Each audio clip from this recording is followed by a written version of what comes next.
So far, what's happened is the party has arrived in the continent of Chult.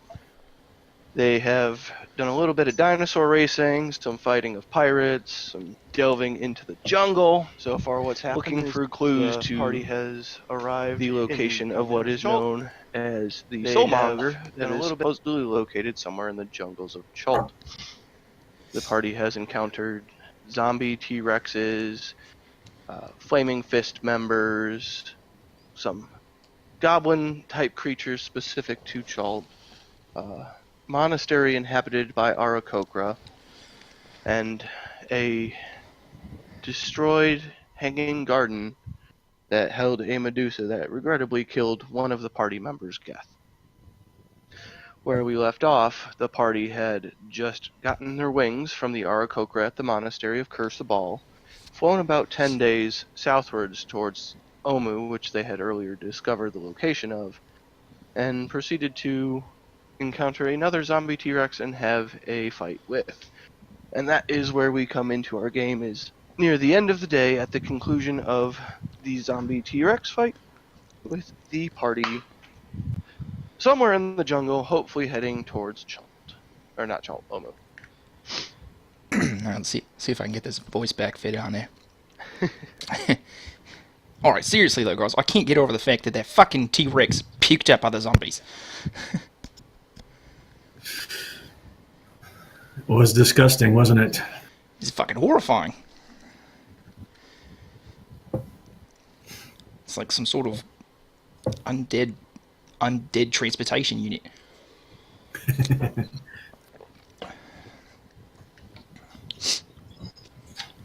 Right. Well, I understand it's near the end of the day, so are we going to try and make camp while we have some sunlight left? Yeah, we can certainly do that. I can get my little hut ready for us. Is there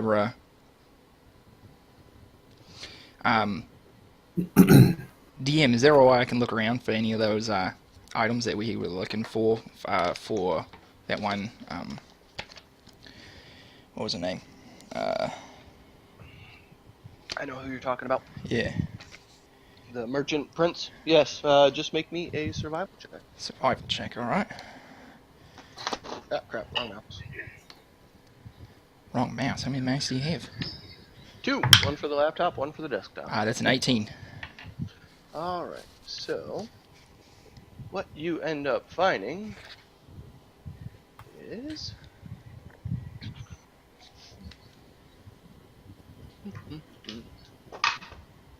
we're looking at 6 ounces of manga leaves, which are the dried leaves of a manga bush.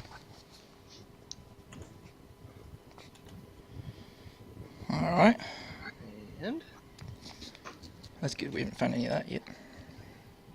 adjacent to that, you find, let's see here, I gotta do some math real fast. 19 of the cinderberries in a bush relatively adjacent. Alright, that makes 49 of those. Alright. So, is there anything you all would like to do settling in for the night? I don't think so. Okay. Other than setting up the water capturing devices, no, probably not. Mm-hmm. Good call. Well, you do that easily enough, with the experience you all have setting up devices. By the way, Corey, this hut you have control of, so you can put it where. What hut? Oh, this is the. Okay. I gave you a hut. Okay. I have a lot of tokens under my control. Yep. I gave you a hut. You sure did. As I was saying, you guys easily set up what you need for the evening to ensure that you have water for the next day, and you still have your rations and are able to use those for food. So, what watch rotation would you all like to set up? I'll go first.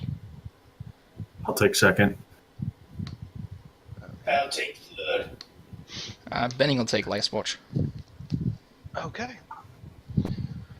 So, as the night progresses, luckily for all of you, it is a relatively quiet night thanks to the smell of death and decay coming from the zombie T-Rex corpse and other zombie corpses that are in relative proximity to you.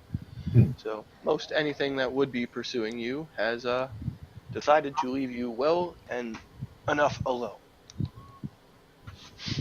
So as morning rolls around, it's a slightly cooler day. There is some rain that is coming down. It's not heavier enough to impede travel, just kind of enough to make you miserable, with a very strong wind coming from the northeast. I need to click long rest. And then I'm going to start the day as usual, casting Mage Armor on myself. Okay. As if done every single day of this entire mission. Alright. If there's nothing you guys would like to do, I'll need 2 survival checks from whoever's going to be navigating, and I need 2 perception checks from whoever's going to be on watch. Alright, Kaziri will handle the navigation as usual. Okay. Remind me, DM, he has advantage on these survival checks? I think I gave him a plus. +3. Did he have that written anyway? I don't think so. You said it's a +3? I think so. Alright. Oh, that's right, and I'm helping him so that he gets advantage, right? Yes. Right, alright. Alright, there is a 21 for the navigation Okay. check. Then you gentlemen continue to progress southward towards Omu.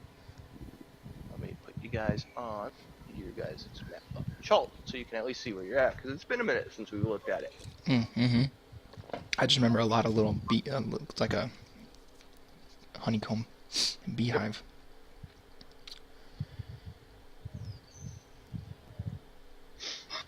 Populating. It'll do that. Tell Mom there's nothing funny about jungle survival. So, Oh, you guys are right there if you don't remember. Right. So, Look at us just cutting swaths through the jungle. as the day progresses, that is where you have moved to. Who made the perception check to stand watch? I can do one. Okay. somebody better than my stat could probably do a good job.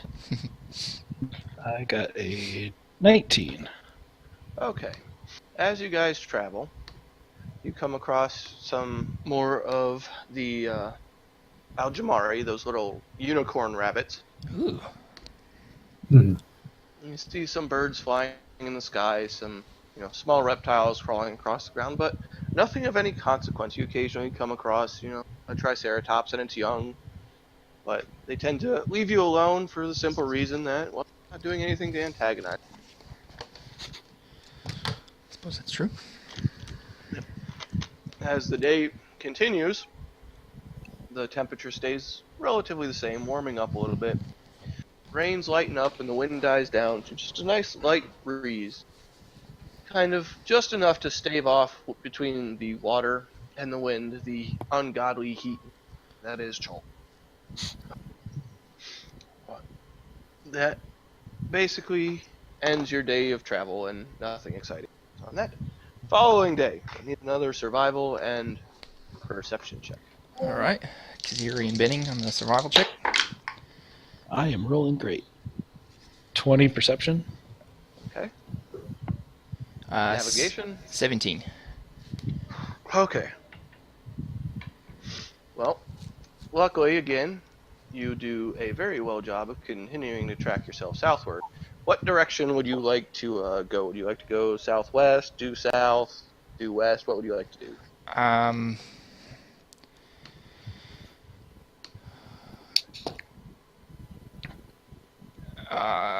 Can we cut that way? Is that possible? Straight line? Well, do you want to go? You can't really do a straight line because it's hexed. Okay. So you want to So go basically, I got to pick the south or southwest hex to go through. Yes. Yep. Let's go southwest. Okay.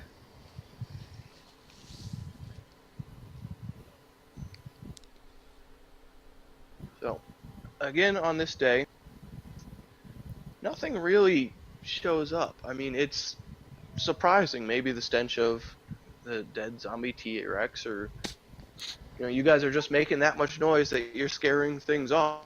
You see a couple Eboliths that are floating around. You see the glass-like trail of a flail snail that came across you guys, and looks like it's welled and gone. There's a couple flying snakes and some giant boars that cross your path. This day is another uneventful day like the last. It is starting with rain, slightly warming up throughout the day, and a nice light breeze.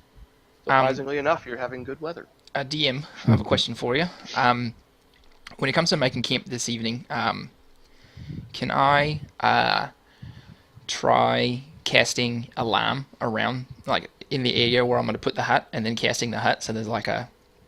Basically, if anyone tries to touch the hut in the middle of the night, that maybe we can't see them, I would like to have that do a... Not the like out loud alarm, just the one in my head. Yeah, not a problem. Okay, I like to start doing that. As long as there's no issues with that, then every night putting the alarm around the hut. Okay, so you guys gonna set up watch for this night? And your alarm spell Yeah, and all that. I'll take first watch. I'll take one of them. Kaziri will take one. Alright. Cloggy as well. Should be 4. Mm-hmm. Yep. We learned our lesson about letting Tabin take one. Alright.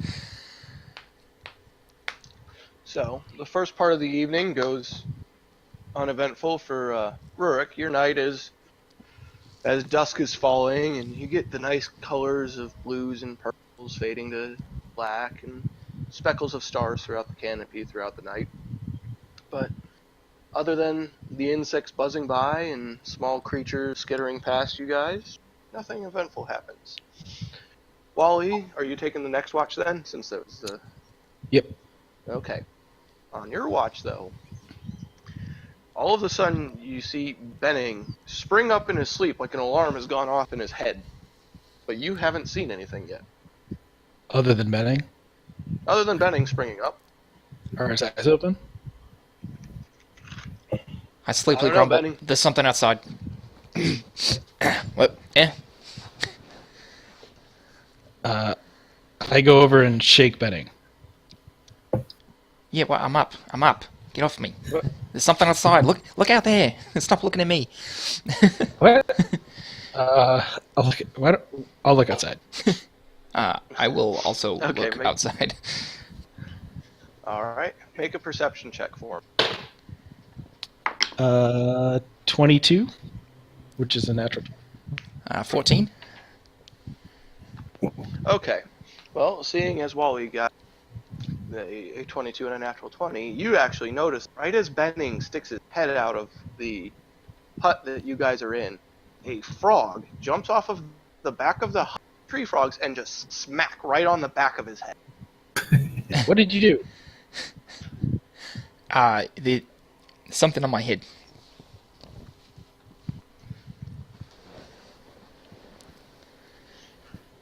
So currently there is a tree frog crawling across the back of Benning's head. I try to grab it. Okay, just make a... what would be a good one? A general dexterity check to see if you can grab this. 7. This frog proceeds to jump from Benning onto the front of your face.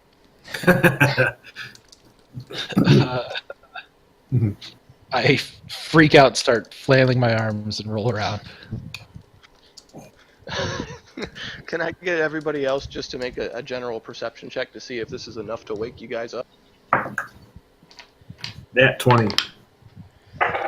Natural 1. Kaziri sleeps through it. Yep. I got an 18.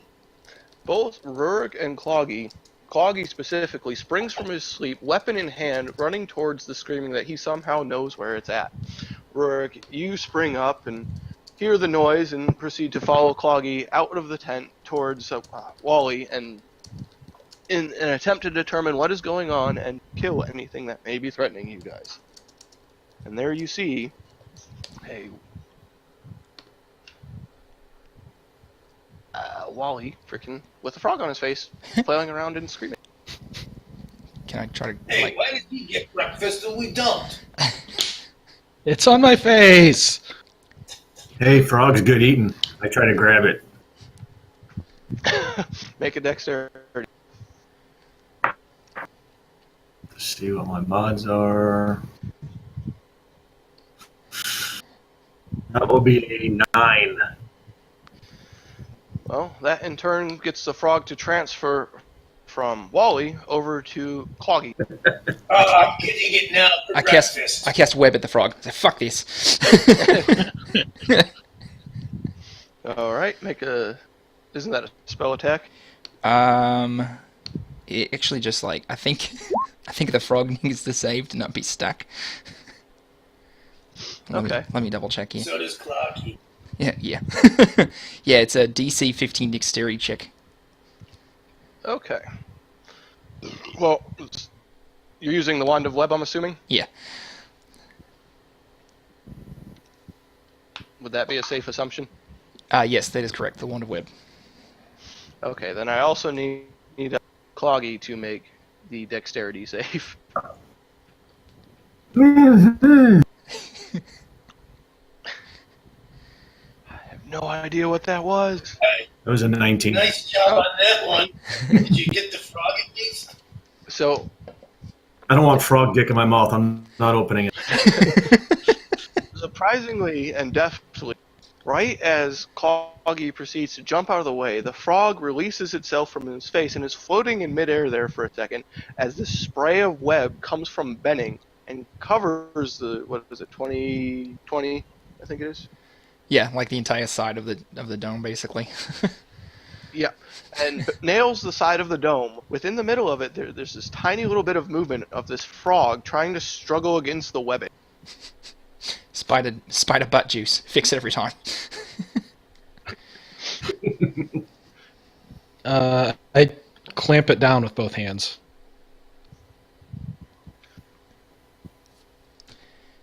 Risk of getting your hand stuck in the webbing. Yep. Okay. Just making sure. I'll just need you to make a dexterity check for me. Okay. 12. Okay. Now your hands are stuck around a frog in. Can I make a nature check or something to see if there's anything weird about this frog, or if it's just a regular tree frog? Yeah, you can make a nature check. All right. There is a 19. All right.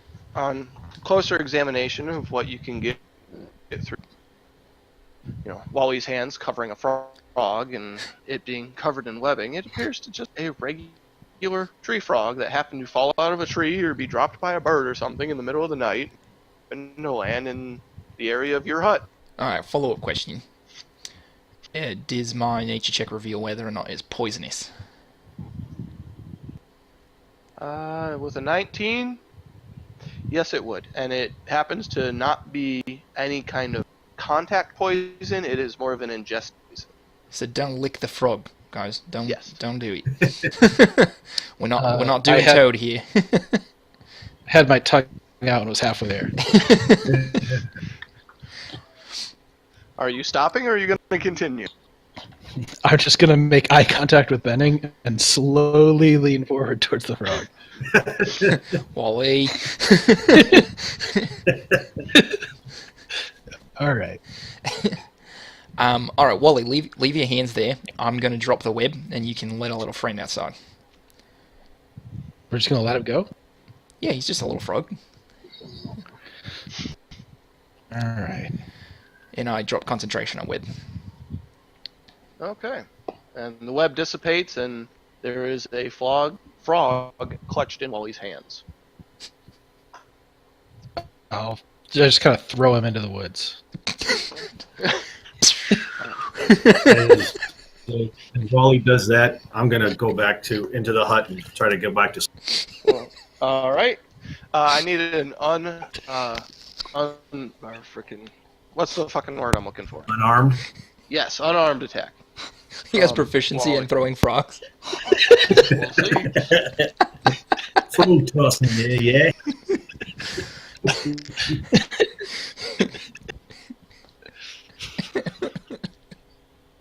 What'd you get for your attack roll?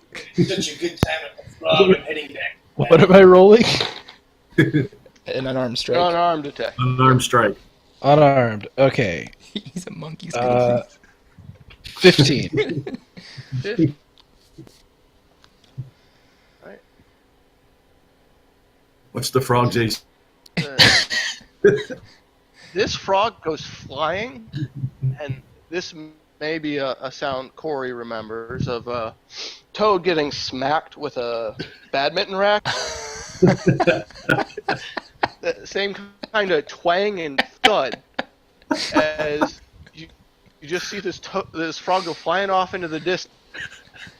And after the twang and the thud, you hear a... And don't know what happened to the frog, but it's gone. You can go to sleep now. I look With you on lock. Safe indeed. I look over at Kaziri. Well, he never even woke up. All right.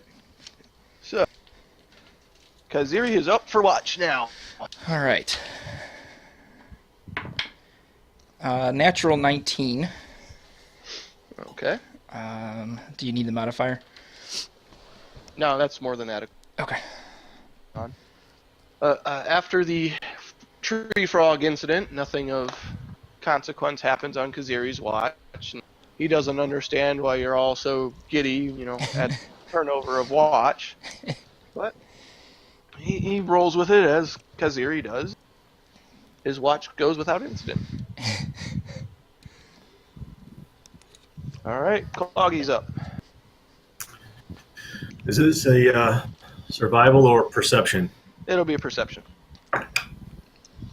Straight up 7. Okay. Luckily, after the ruckus of the toad, or the frog, and all of the jovialness of it, the night goes without incident. Watch is slowly coming to an end as you see the sun begin peeking through the spots and the sky changing from its dark black almost,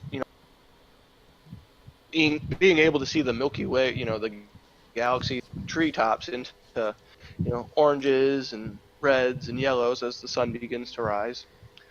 There's a slow mist that rolls in through the jungle this morning. The temperature's really comfortable with a slight breeze coming through that just kind of makes it for a pleasant morning. It's not mad monkey mist, is it? You can make a perception check or a survival. Actually, let's make a survival check to see if you know. 14. From the way you looking at the fog and seeing how they're behaving, it seems like it's just a normal, regular morning. Okay.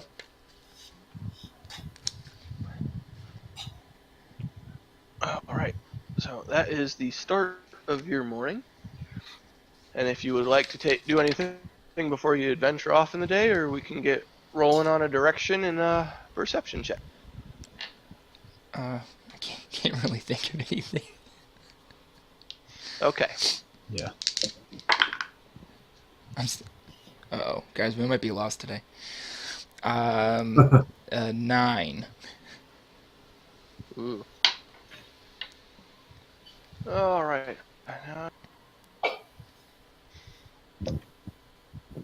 So, which direction would you like to travel? Well, ideally, I'd like to go due south. Okay. So let me double check something real fast. So, you believe you are heading due south? Uh-oh. That's,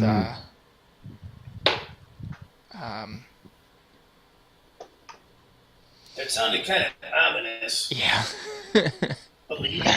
There's a key word in that sentence, eh?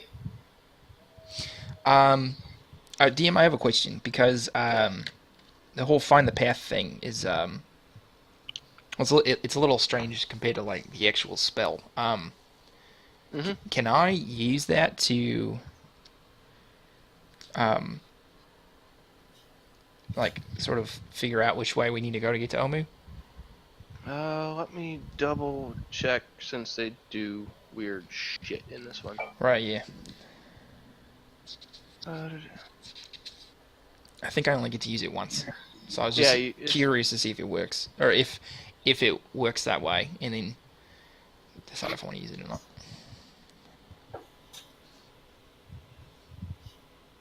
Spell allows you to find the shortest, most direct physical route to a specific fixed location that you are familiar with on the same plane.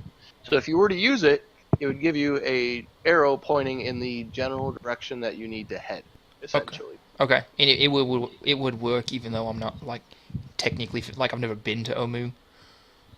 You know of the location; it's been pointed out to you guys. Okay. Yeah, that was really more my question. All right. I'm not going to do that today, but I'm just going to keep that in my back pocket. Yeah, in the broad sense, you're familiar with it. Yeah. Okay. Who's making a perception check to be on watch? I will. Okay.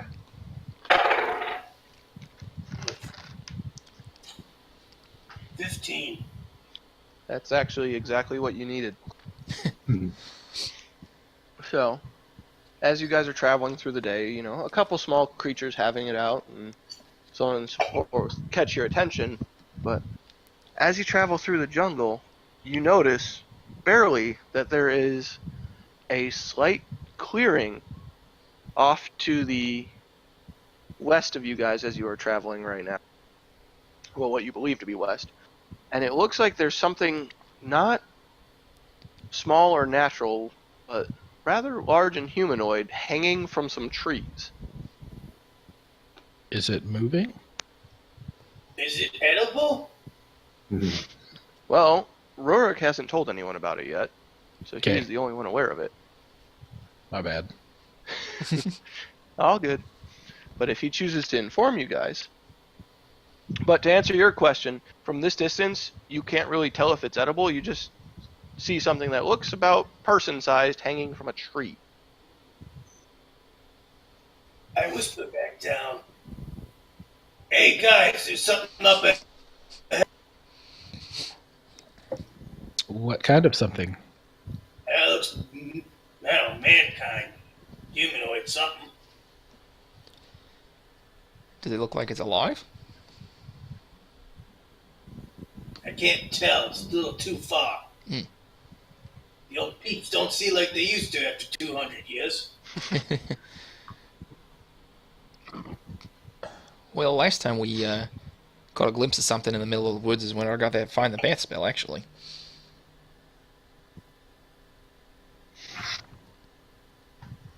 Well, I say we advance towards it cautiously.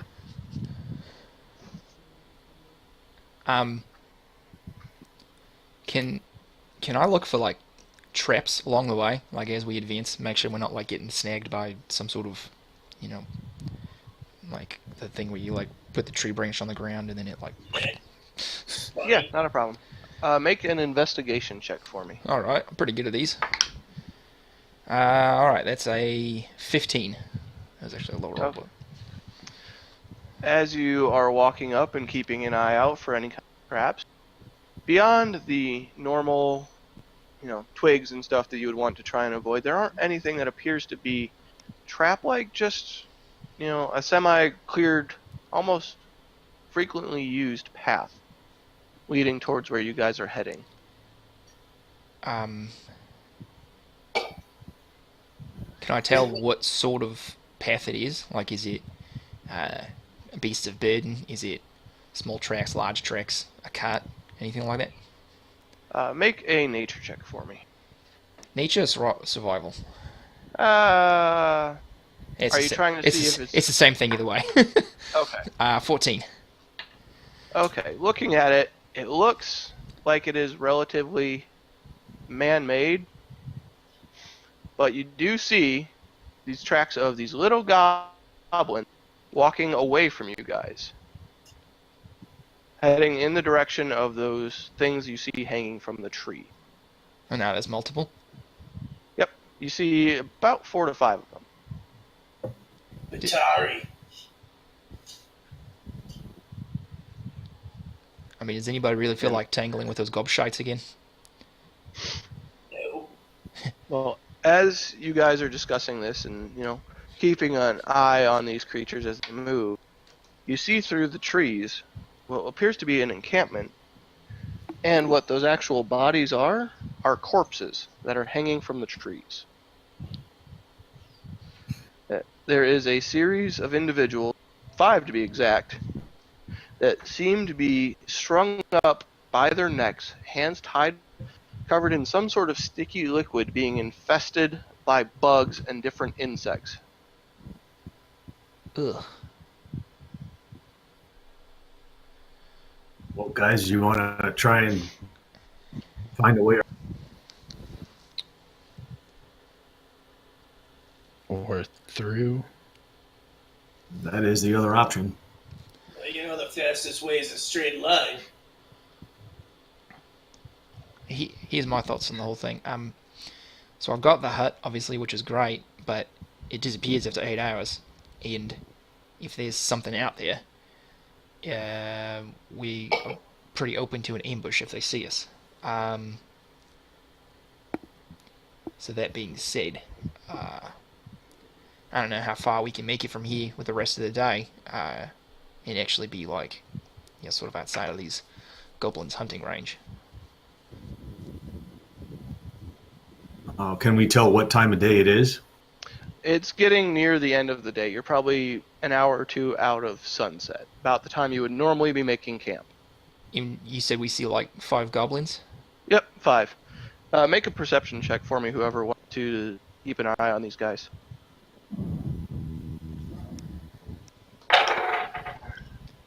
19.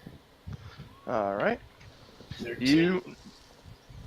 Alright, so, Benning, you notice that there don't seem to be any additional goblins moving in and out through the time you guys have seen them. It's almost like they're standing here mocking these goblins. Or these goblins are mocking the corpses hanging from the trees. So does it appear to be like a small hunting party then? It appears like it was at once part of a bigger hunting party that has moved on, and these are just kind of assholes. But the encampment that they have, it doesn't look like it's there for a larger number of goblins. No, it doesn't look anything remotely like the goblin type style that you saw before when you were at Camp Vengeance or Camp I'm drawing a blank. I think it is Vengeance or Righteous, one of the two, whichever camp that was attacked by goblin. Final question: does the encampment look temporary or permanent? It looks like it's somewhere in the middle. Like there was a group of people going through this jungle, and this is where they decided to hunt down for an extended amount of time for whatever reason. Okay. Well, then my vote, guys, is we take care of this potential goblin problem. All right. One good goblin is a dead one. I like where your head's at. Well, in that case, I will need you guys to roll initiative. All right. Nice. That's fucking good. Well, I'll be last. Don't bet on it. Ooh, Kaziri got a good one too. All right, Benning. Benning hit a 25. All right. Cloggy. 7. Kaziri. 21. Rurik. Natural 1. Beat Oof. that people. And Wally. 10. Right? So, Aren't we a bunch of high rollers? starting first is going to be Benning. And these goblins haven't spotted you guys yet, so you do get a surprise round. So all of you can do whatever you want first. Well, I know what my play is. I would like to cast Fireball. Okay. Let me make sure we got this right. Yep, that looks about right to me. Let's clear the party, and here's all the goblins in it. Little gobshites. Alright. Yep, so cast and fireball. And that is a saving throw from them. Correct. DC 16 dexterity saving throw. Alright. Fail. Fail. Critical fail.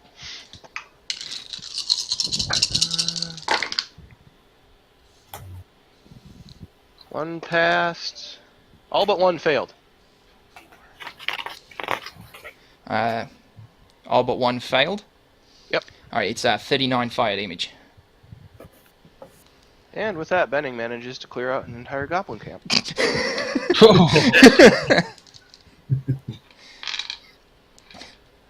They have 7 hit points each. I'm sorry that was so lackluster. Good. I put Benning up on my shoulders.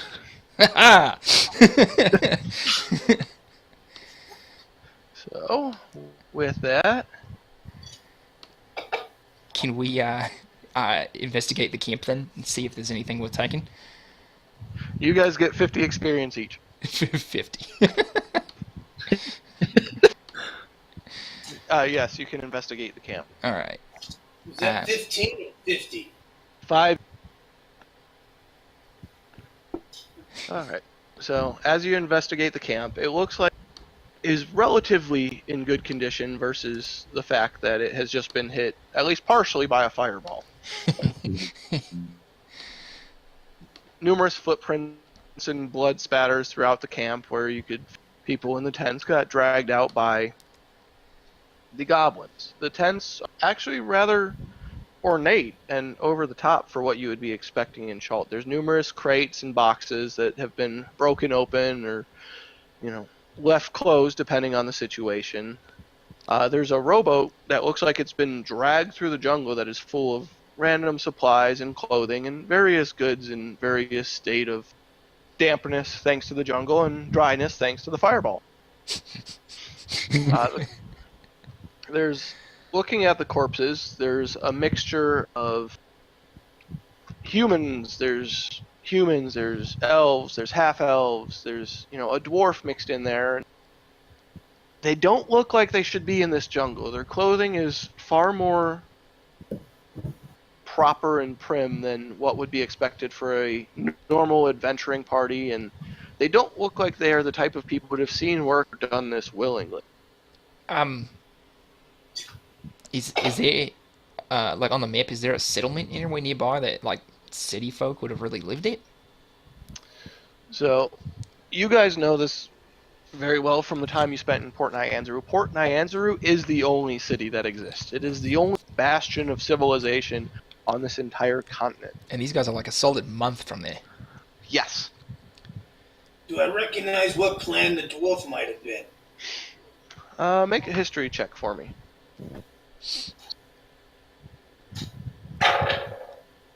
Sheesh. 13. Based off of the state of decay and the fact that the majority of their apparel has been stripped or damaged or, just ruined by them trekking through the jungle, it is nearly impossible to tell. Do they have any writs on them? Should they even be here? You gonna investigate the people hanging from the trees, or you gonna investigate in the... I'll look through the crates and stuff first, and then if I don't find what I'm looking for, I'll check the bodies. Alright, make an investigation check for me. Alright. An 11.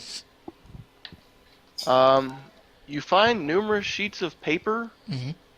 and some books that are definitely molded and mildewed and essentially useless. You don't find anything expressly that is a writ, but you do find paperwork that is kind of a manifest and should have what a writ with it.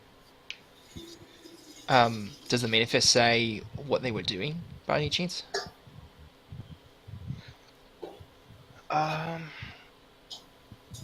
It just is kind of a list of goods. Okay, so a proper manifest. All right. Yeah, proper manifest. Okay. I guess, yeah. How are the bodies up in the tree? Is it going to be a hassle for us to cut them down? Do they look safe to touch? Yeah, that's a good question too. Make a medicine check to see if you'll get sick touching them. Oh boy. I'm really bad at this. No, I'm actually not. 5, though.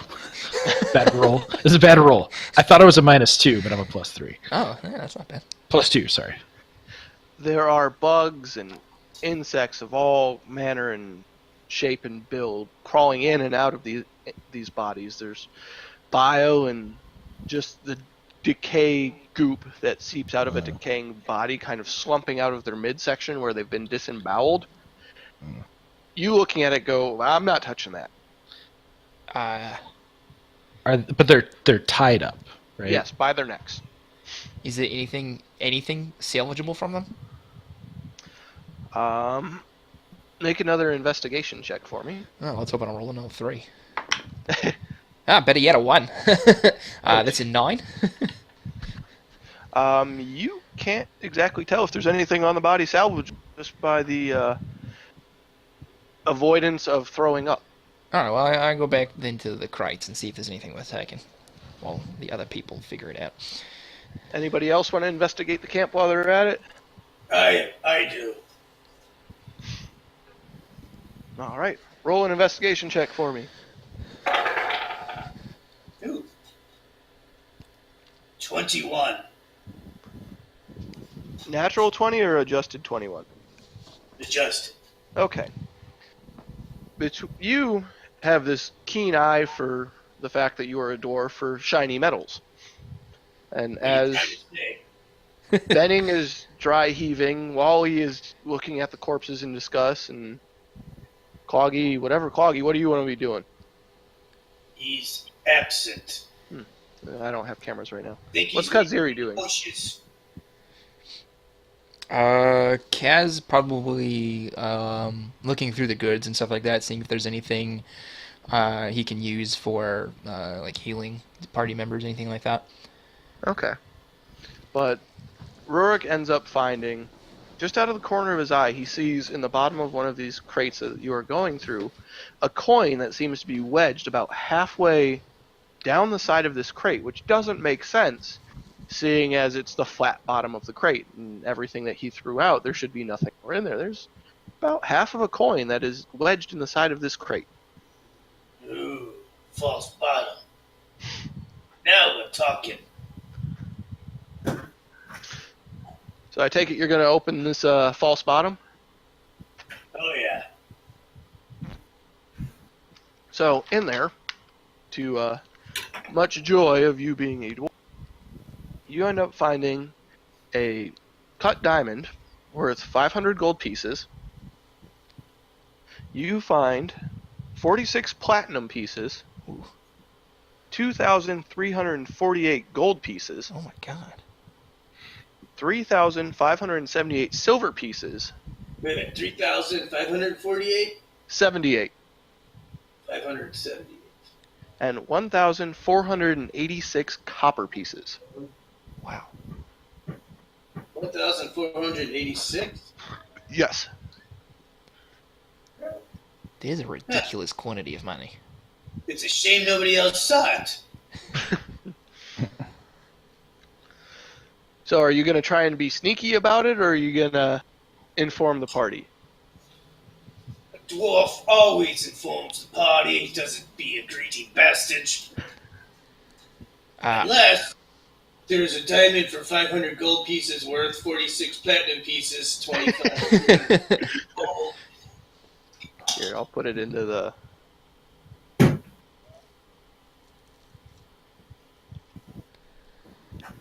That is... Hey guys. I use my whisper voice. Hey, guys. It's not gonna do them much good no more, but it should do us just fine. Get something out of this mission. That is the largest sum of money that I have ever seen.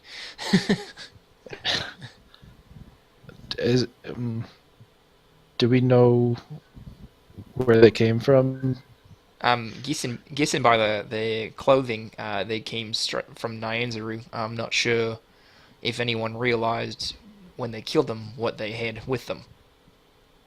Does anybody else want to investigate that crate that Rourke was looking? Well, can't I keep investigating? If you want to. There's more. Oh, yeah. It's got a bottom of the bottom. Yeah, I'll roll Yeah. one.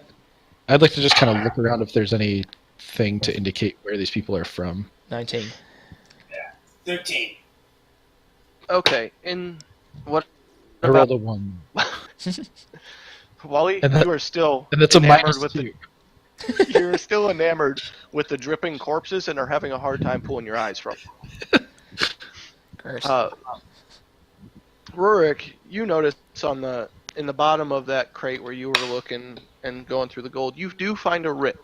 It is from the merchant princes of Port Nyanzaru, allowing this company to do business within Port Nyanzaru for a certain sum of, the profit and just normal business stuff. Yeah, we Benning, don't- on the other hand, We don't even have that writ.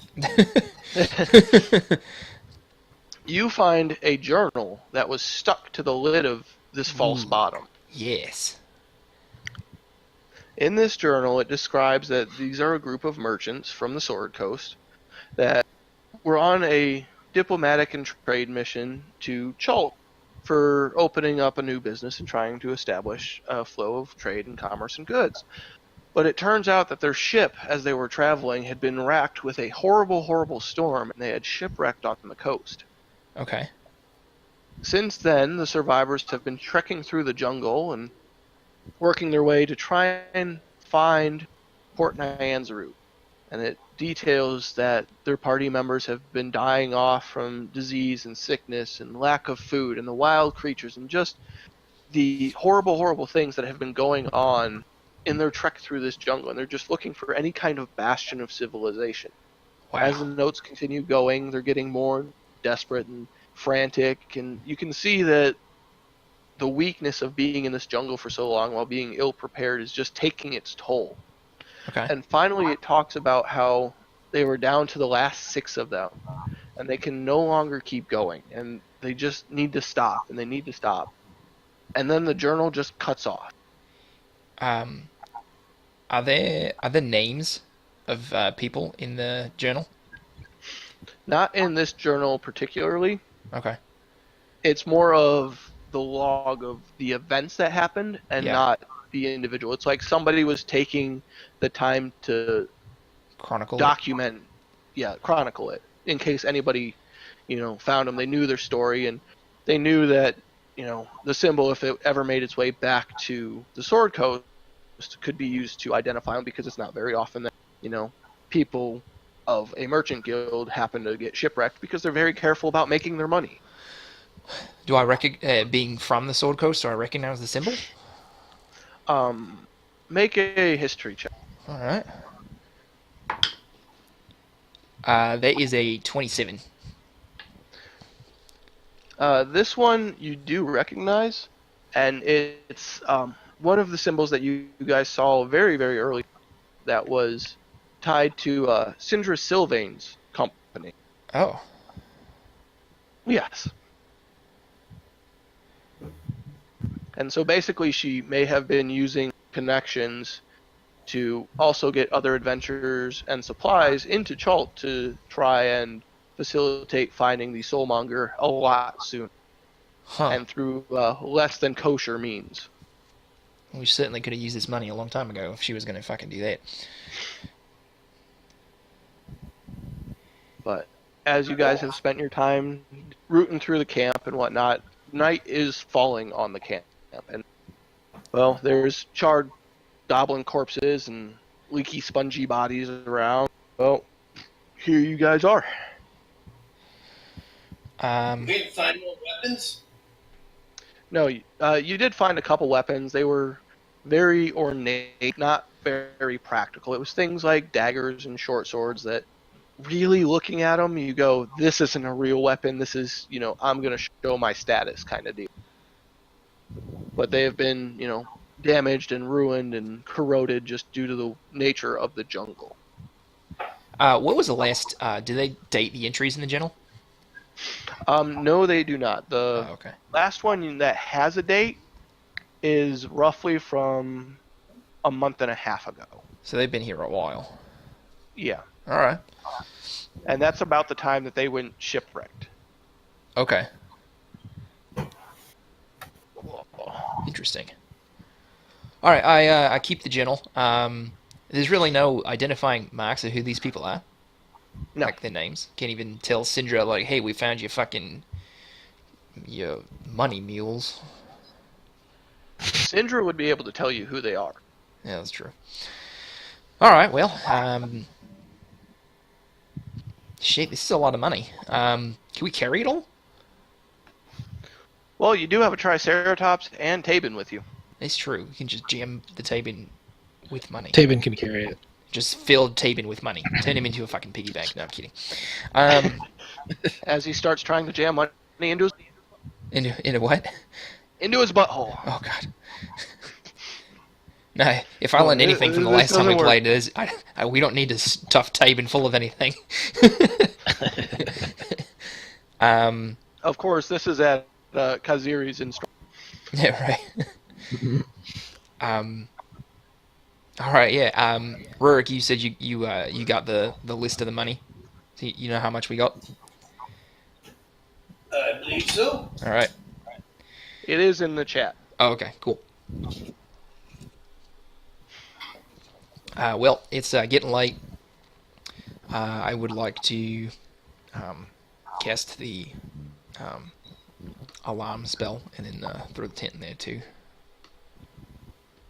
Okay.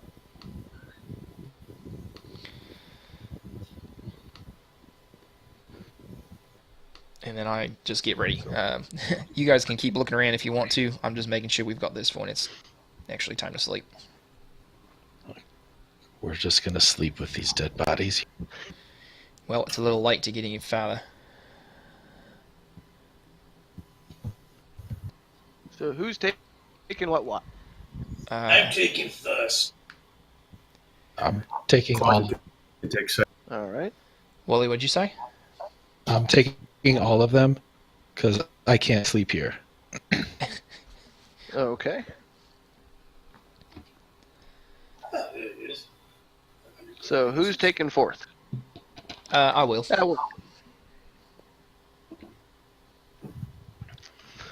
So, Rurik and Wally, you guys are starting your evening. As usual, the hut is very comfortable relative to the way the jungle is. It's not a bad place to be. Nothing of interest is going to happen on your watch. It's, just kind of eerie being in this camp full of corpses that are still hanging from the tree. But nothing of interest happens. Cloggy, as you take over watch, I'm going to need you to actually make a perception check. 18. Damn. So, as your watch is about halfway through, again, the usual jungle creatures are skittering about, avoiding the camp because of corpses everywhere. You notice a small, about 3 foot tall, 3.5 maybe foot tall creature come out from between two of the tents to the north. And just about that time, Benning gets an alarm going off in his head. And this creature gets and runs back between the tents to the Something's outside. Yeah, no kidding. I saw it. I saw something. I saw a figure. I'm going to go check it out. So you said about over here? Yep, about there. Make another perception. Nat 20, bitches. Damn. So, you notice this as creatures. You get a good glimpse of about the size of it and, feet of it. And you notice that the tracks run into this bush. And as you approach the bush, you notice there's a chest hidden in this bush, partially buried in the ground. And the tracks seem to stop. And right as you're getting near it, you hear a thud from the inside of the chest. What the fuck? Well, I don't know how good I am at doing this stuff, but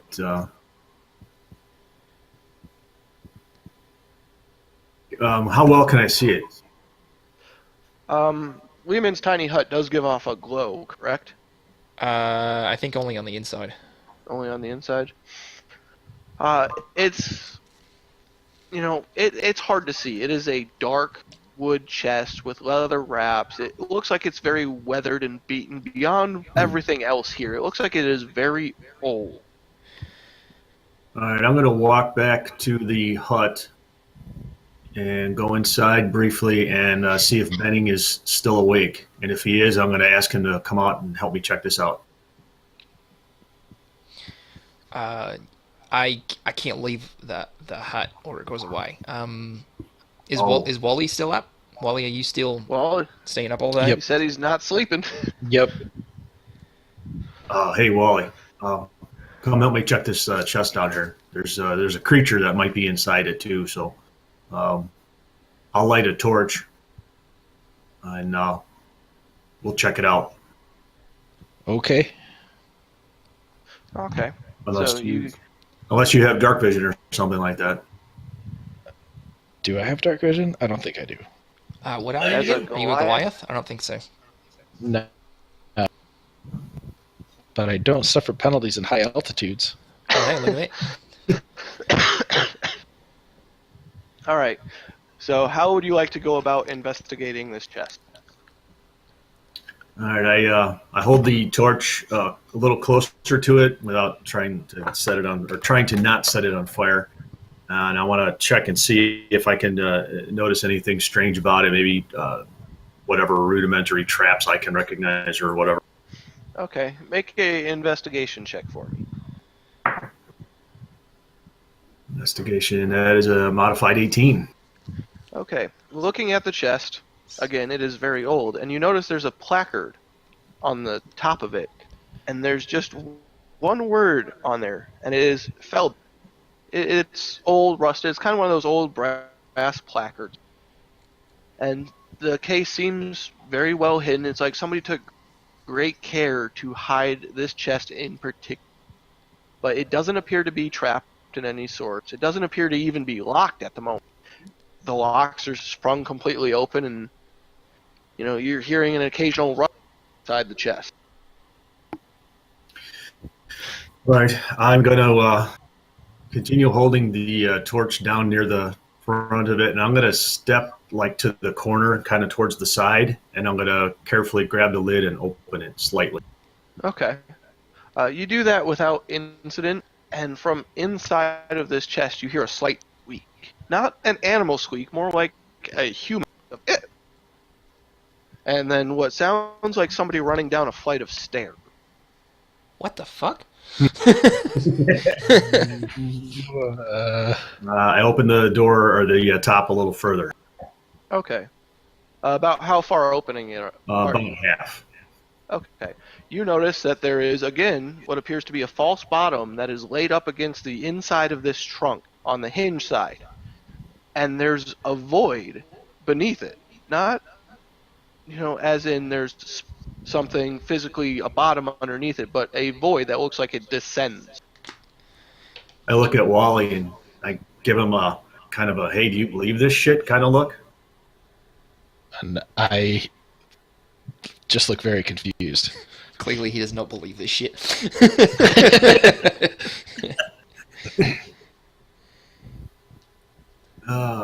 Well, I can't do anything about detecting whether or not this is magic or any of that crap. I don't believe. I want to pick up the bottom of the chest and look under it. Okay, you pick the chest up and you hear a, oh, stop, from the inside, very subtly. But there is a physical bottom to this chest when you've pulled it out of the ground. It looks like, one of those old steamer chests, a little bit larger. It's about 5 foot wide, or 5 foot long and about 3.5 foot wide. I stick my head out from the hut. What do we got, I, guys? I tell wherever the voice came from, come out and show yourself. Everybody gonna ignore Benning then? I look back at Benning and I go, There's a chest with a person inside. Oh shit. So as Cloggy is telling this whatever inside of this chest to come out, you hear, oh, okay, okay, and you start to hear those going up wood, and then you see these tiny little hands pop out from the top, and they just stop. Oh shit, it's a mimic.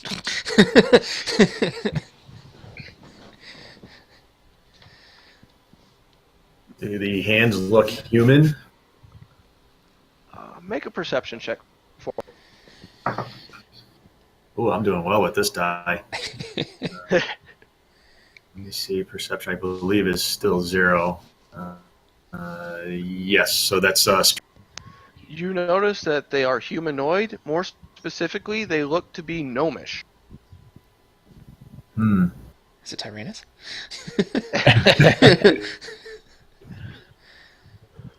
And then it just goes, don't kill me, I'm coming up. And as the hands continue to rise, you see a bald head. It is Pop not out. Ferul or Gondolo, is it? I don't remember which one was the gnome. And as this head pops out, it's followed by, big gnomish brown eyes, very pink skin. And then finally this very lean, almost emaciated gnome comes out in very, ornate, fancy clothing that have been ruined by the jungle. He has a oval face and a nice short beard, and he goes, I'm one of them, and I'm just hiding and trying to not die. I'm Orator Zanbar Orabin Felbin III. Oh, that's a lot of names. That's a lot of names. must be of Latin descent. I'm Wally. Don't kill me. You were with who? Them? The party that the goblins dispatched? Yeah, yes, well, we were sent by Syndra to open up some back channel routes for the party she's been sending to try and get them some aid. Shipwrecked.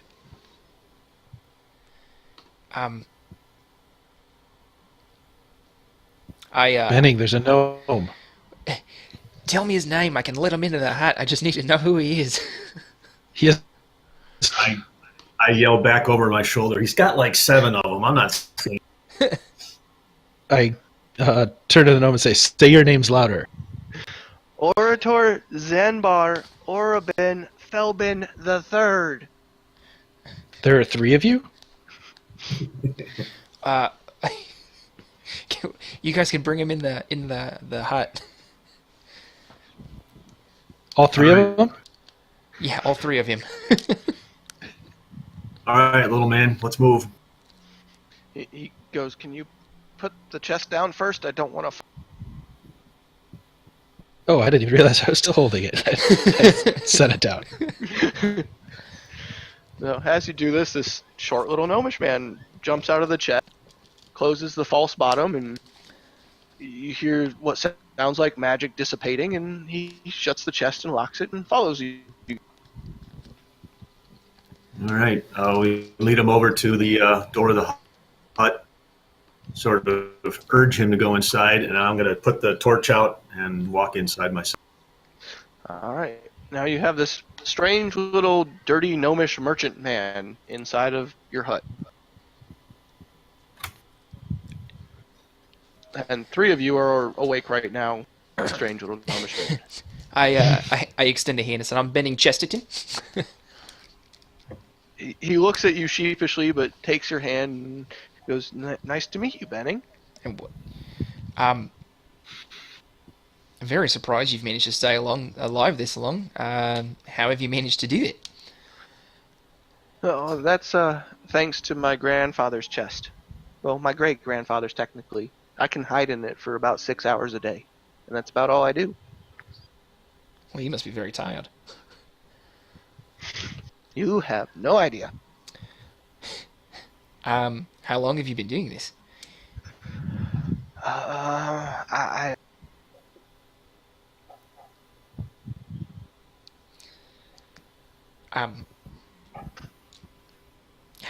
How did you wind up this deep in the jungle by yourselves? Well, we went through a terrible storm a while back, and our ship ran aground off the coast. And, well, us having an important mission from Syndra, we decided to take it on ourselves and, well, make it through the jungle. We didn't think it was that far, and ever since then we've been lost in this jungle and dying off and getting killed by all manners of vile creatures.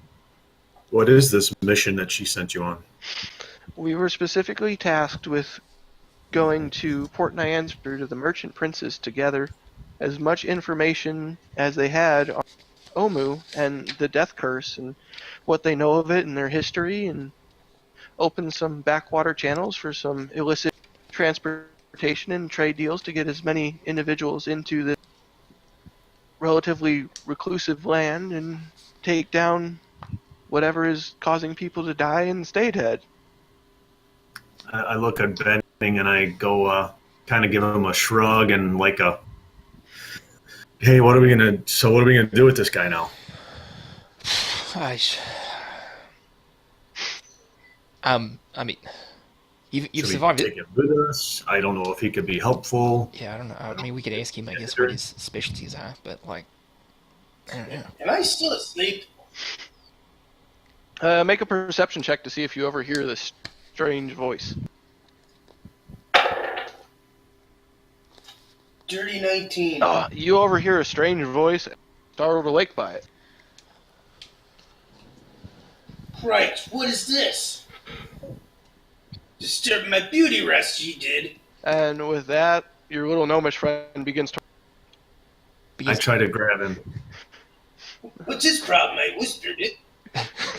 He was just startled by another thing being in this hut that he didn't see. Just make a general athletics check. Ooh, that was only an 11. I'm losing some of the magic in this dice. It becomes an 18. Yeah, you're losing some of that. As soon as you see him begin to bolt, your hand latches onto the back of his neck, and you kind of pick him up a little bit. And he just freezes, like, does not move. Kind of like that when you grab an animal by the back of the neck and they just freeze and don't do anything. That's what he's doing. All right, I just look at him and I say, it's okay. He's not going to hurt you. And I put him back down and kind of straighten out his, whatever he has on his jacket or Just whatever. imagine you getting down on a knee Just and kind like of calm it down a fluffing little his... bit. Yeah. And he just kind of sits there staring at his hands, fiddling with himself, and, you know, just kind of nervous about what all's going on and worried if he's going to get killed by you guys. You must have not been around when I killed those goblins, were you? If we wanted you dead, you'd be dead. Well, that makes me feel better. It should. Listen, Orator? Is that what it... Was that his It is first name? Orator Zanbar Orbin Helbin III. I'm gonna call him number 3. No, listen, Orator. I'm of it's noble lineage as well, but I'm not gonna say all those names every time.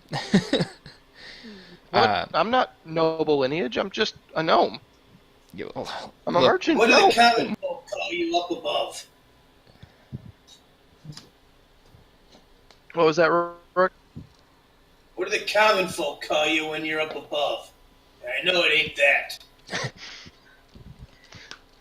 They just call me Felbin III. Number 3. All right. Pulling out Men in Black, I'm just going to call him O. Oh, Felbin, what is it you do? You said you're a merchant. Like, do you have any skills? I make money. Like, How's that working Like- for you in the jungle? you make money appear out of nowhere, or you Like trade goods you, and services? Like you make for the money? Trade goods and services. So that chest that my great-grandfather made is actually kind of a little pocket dimension where my store is located, and I keep items there, and the chest is very valuable to me, so I'm not going to leave it or abandon it. You know, it's a family heirloom, so in there I have this whole little shop set up where I can sell goods and travel around. It's Can I have weapons? I might. We'd have to go look in my shop, but I mean, I haven't been keeping up on inventory. It's kind of hard in the middle of the jungle.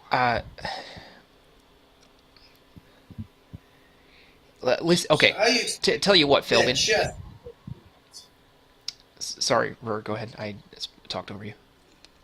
Yeah, just curious how he plans to move that chest on his own with them skinny little gnome arms. Well, that's actually kind of what I was going to be getting at, Rurik.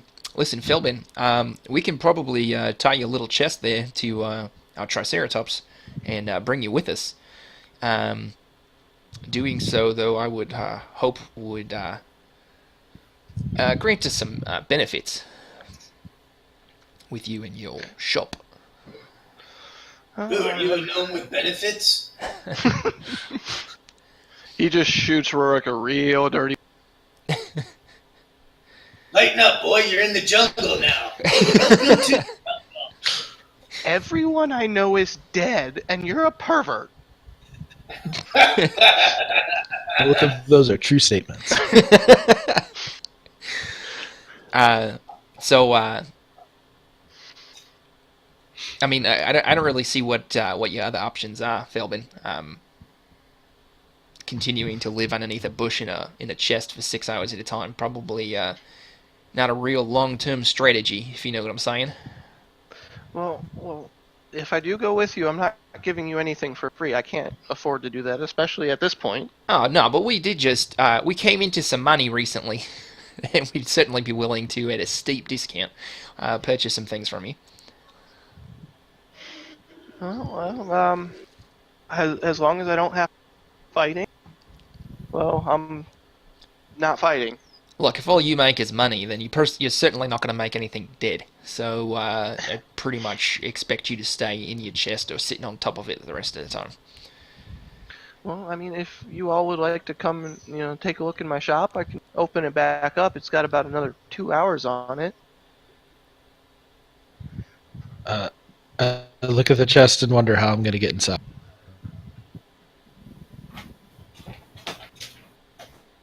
I'm I'm not fitting in that thing. what sort of magic is it that this chest uses? It's a weird combination of a dimension door and a magic home kind of spell, but it is very limited in time and scope and space. Kind of think of bag of holding with the capability of partially living in it. All right, I'm color me intrigued. I'm willing to check it out. Anybody else going with? Oh, I gotta see this. I'm going to try. Can we Okay. actually? I can't leave this bubble, or it goes away for the night. Is it possible that Cloggy and Wally could bring it into the hut and we can get in it there? Yeah, that's not a problem. I mean, it's fairly easy to move All right. if you're strong enough. Well, I'm certainly not, but I certainly am, but let me grab it. Just be careful. If you do any damage to it, it may disenchant, and then we're all shit out of. Well, let's hope I don't trip over my own feet then, eh? Rurik, it survived a shipwreck. I think he's just being a little soft. It's a family heirloom. It means a lot to him. So. Chip the glasses, crack the plates. Oh, jeez. Belden the third hates. His eyes get really big. You know him at that little ditty. So, you guys are able to go recover the chest and bring it into hut without a problem. Okay.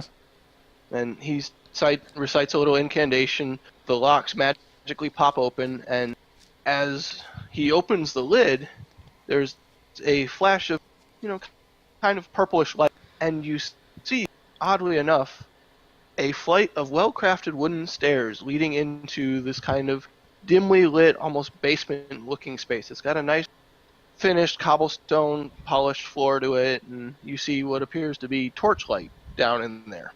And he motions and he hops in and goes down, and it's almost like his form shrinks to accommodate the change in dimensional space.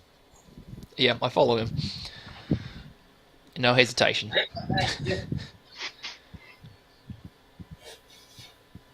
All right. So as you guys descend the stairs, or at least Benning does, you feel almost disoriented for a second. It's like the world around you shifts, and you're no longer where you once.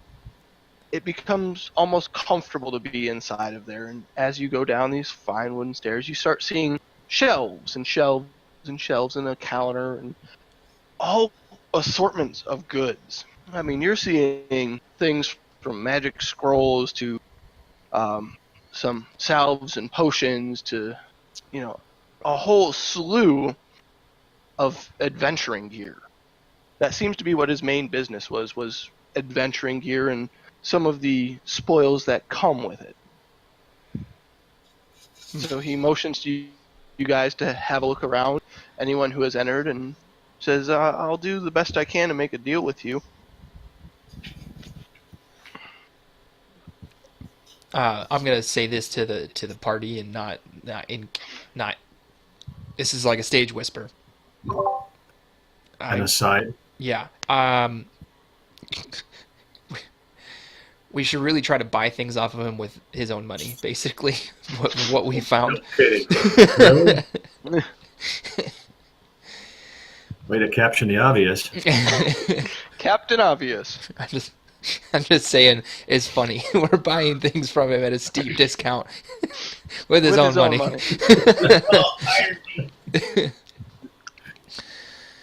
All right, yeah. What does he have? So this is going to take a minute because it's a rather lengthy list that he has because, well, it has some space to it. There's bracers of defense. I forget how to spell this. Keotham's ointment. A cloak of protection. A rack of various vicious weapons. Ooh. Oil of etherealness. Potion of climbing.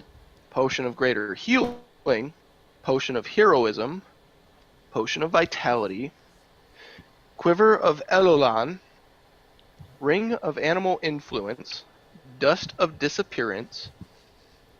Scroll of feeble mind. Scroll of identify. Scroll of wrathful smite. A +1 longbow. He has 20 +1 arrows. A belt of dwarven kind. Boots of speed. 2 necklaces of fireball. 1 with 1 charge, 1 with 6. Potion of fire breath. Sovereign glue. Spell scroll of animal messenger. A scroll of cloud of daggers. A scroll of wall of fire. Ball's feather token. 5 potions of healing. A sword of life stealing. Then we get into the adventuring gear. Literally anything that is adventuring gear. So, abacus to a whetstone. Anything in there in the player's handbook, You're looking at acid, alchemist fire, antitoxin, ball bearings, lock and tackle, caltrops, case for crossbow bolts, scroll cases, chain, chalk, climber's kit, component pouches, fishing equipment, grappling hooks. I mean, you name it from those miscellaneous adventuring items, he has it. What does the dwarf belt? What does the belt of dwarven kind do? That is the one that bushy beard. it allows you to grow a beard for one. Give me a quick second to pull up all of the stuff for it. What if you don't need to look to what type of Quoll's feather token was it? He doesn't know. Oh, okay. Random Quoll's feather token. How much for the bracers of defense? Well, are you going to haggle with him, or you just want? Need a starting point. I'll give you 2 gold for the bracers of defense. He just kind of shakes his head. Why is this not pulling up? The belt of dwarven kind is not pulling up. Shad. Do you mind if I go look at the DM guide? Nah, go for it. What the fuck? All right. Sort of life stealing. It sounds pretty good Let's too. see here. Belt of dwarven kind. Here we go. Your Constitution score increases by 2 to a maximum of 20. You have advantage on charisma checks made to interact with dwarves. In addition, you have a 50% chance each day at dawn of growing a full beard, if you're capable of growing one, or a visibly thicker beard if you have one. If you aren't a dwarf, you have advantage on saving throws against poison, and you have resistance against poison damage. You have dark vision out to 60 feet. You can speak, read, and write dwarvish. So it sounds like That it really basically does all the things that you already do. Bracers of defense, he goes, well, normally they're about 6,000 gold. I mean, if So you, give him three. How much gold do we have? 3. And throw in the sword of life stealing. well, that sort of life stealing normally goes for 1,000 gold. Yeah, but listen, Felbin, we're helping you out here. We're getting you out of this place. No, you're carrying me with you through this place.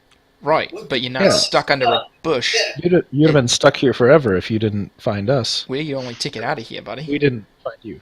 Can I make like a persuasion check? Yeah. Alright. Ooh, nice. Diddy 20. Well, I'm willing to give you a discount on some items. I mean, it's going to be based off of the item. You got to talk to me about it. I'm not just going to give you stuff for free. Wait, can we borrow the items and then give them back? I never deal in used goods. So you don't have a Let me rental ask you, program? What is your life worth to you? Because we could just leave you out here, and then who you selling what to anything? Well, like I said, I'm already willing to cut you a deal. I just can't give things away. I'm barely making ends meet as it was before this, and now I'm in an even worse spot. Exactly. You are in a worse spot. So, what kind of deal can you give Wally for the braces of defense? I could let him go for about 4,900 gold. I look at Benning like hopefully, because I assume he has all the money. Well, shit. I mean that's about an 82% discount.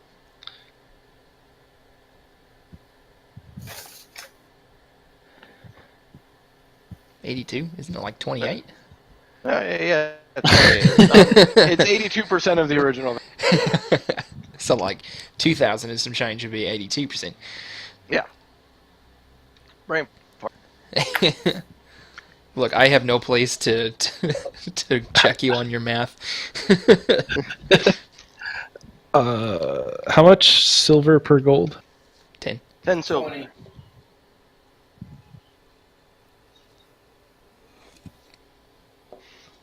And But I mean, is platinum 10? Yeah, platinum is 10 10 gold. gold. I mean, if you guys have some items you're willing to get rid of, I'll make an exception for my rule to do some trade. Oh my god. There you go, shuffling through my bag. I just had a really terrible idea. Just exactly how good are we? I'm true neutral. Hey, whatever terrible ideas you guys want to exact. I could Yeah, kind of has a way of coming back, and I'm not that cold-hearted of a bastard. I could trade him the Ring of Winter because I'm not going to use it because it's not a nice ring. But it should definitely fetch us quite a bit of items in trade. And isn't this guy working for the guy who we took that from? Because we don't have any names for their party, I don't think so, but I don't know. They were working for Syndra Sylvain. They contracted you. Oh, sorry, I got this. Never mind. Got it mixed up. Kind of gets artists off my back too. Also, if he's scrying on it or anything like that, it'll disappear.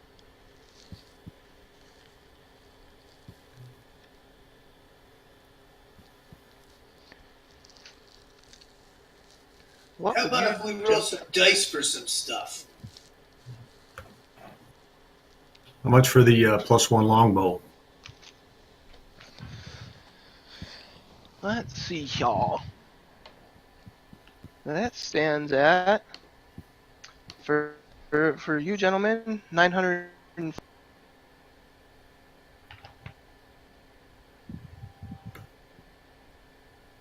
Is it just me, or are we in the wrong business? I'll give you a 750 for it plus all the bolts or all your. No, for what? What if we do 775?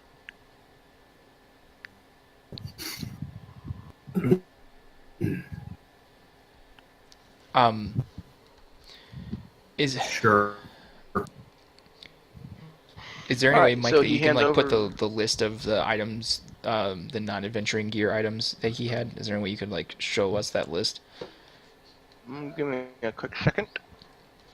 I have to pull it up on the main computer. Page 150 of the EHB. Oh, I have a specific list, Yeah, he's got a limited stock. but unless it comes to adventuring items, he has literally everything. Right, the adventuring items, he's got everything.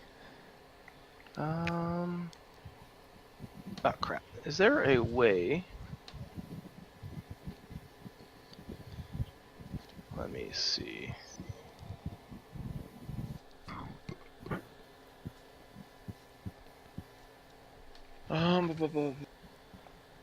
Trying to think if there's a way I can screen grab this.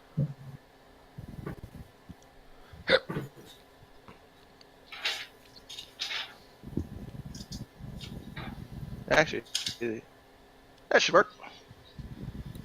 Oh, hold on. I'm going to drop it into the Discord, but I'm limited on text size. Okay. I got to figure out where the stop is at.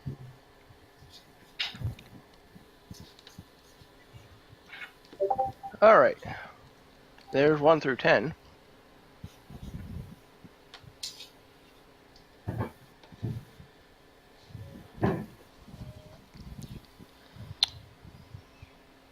Um,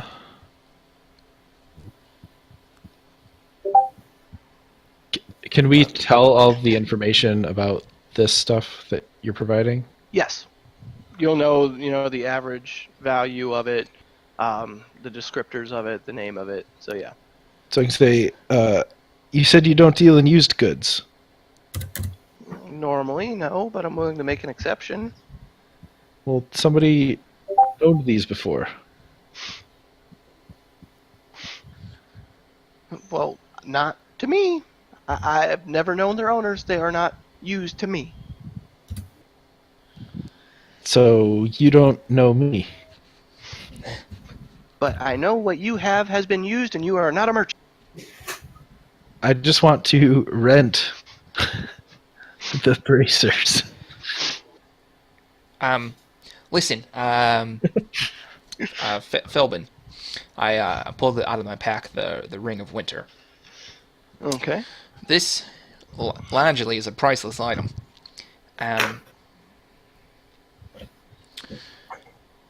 With this, could I trade you for the Braces of Defense, the great, is it a great sword of life stealing?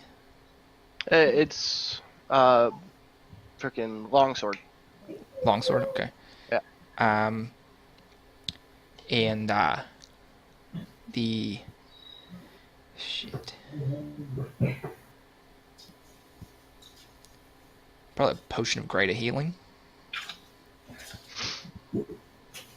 Well, let me take a look at the item. Just don't put it on. So, wrong one. So he takes a look at it and says, well, let's see how much that would add up to for the time being. We're looking at that. And you wanted just one of the greater potions of healing? How many does he have? He has 2. 2? I mean, I'd like to take both of them if I could. Okay. Oh, yeah, he does have 2. I see that now. 6, Oh. I don't know if I can cast that or not, though. I would like that spell scroll of Feeble Mind, actually. And the Sword of Life Stealing. Yeah. Yeah, that is a great sword.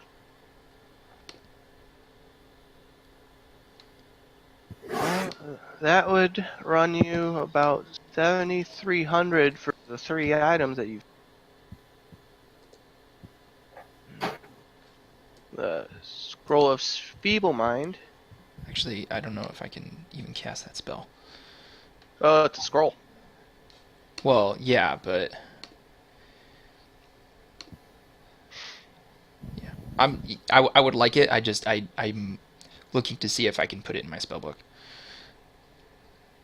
Um. I'm looking that up though. Okay. He basically mulls it over for a second and goes, you couldn't get the scroll with that. I'd give you about 7,500 for this ring.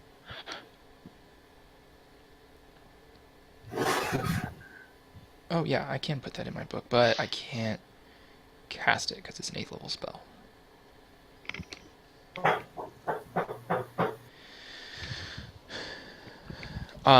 You said you'd give me 7,500 for it, Yeah, about there. and that would get me the braces, the sword, and what else? The 2 potions. Okay. I mean, if you guys are really gonna protect me through the way there, I can give you a bit of a break on the price for all these. I just nod. Well, yeah, it's why I'm trading you this because this is pretty valuable. It's very rare, and I assume that you could probably sell it for quite a bit of money when you get back to the Sword Coast. Is there anything else I could do business with you guys for? I mean, I have all these items.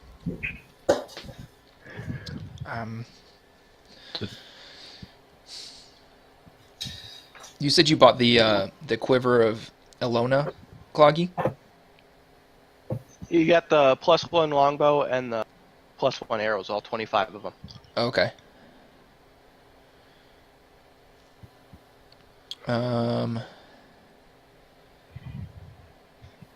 Sovereign glue's kind of cool because you can literally glue anything to anything.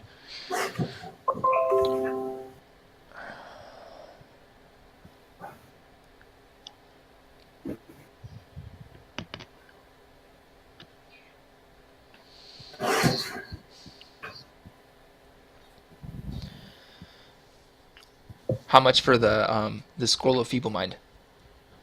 That is 5,120 gold. I see that, but how much are you gonna sell it to me for?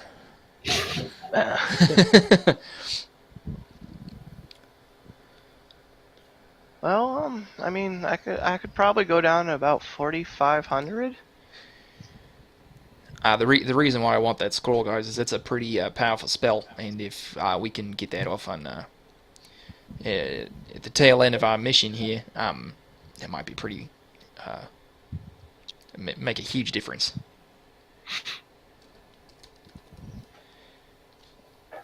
Does anyone have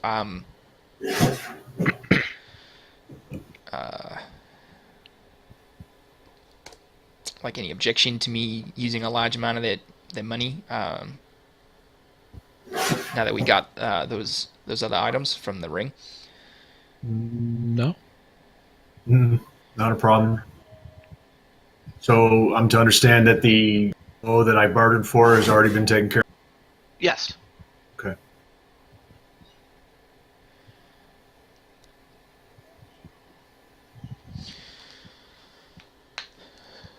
All right. So with the What about that necklace of fireballs? What does that do?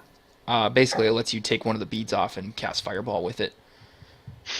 Oh, don't forget, you also have Kaziri with you that you need to keep in mind if he would want anything. Oh shit, that's right. I don't know what he would want though. Jay likes to pick weird things. Yes, he does. Honestly, okay, knowing Jay, he would want the sovereign glue. I don't know how much. Let me look to see how much money he has. I think he went on one pirate mission with us.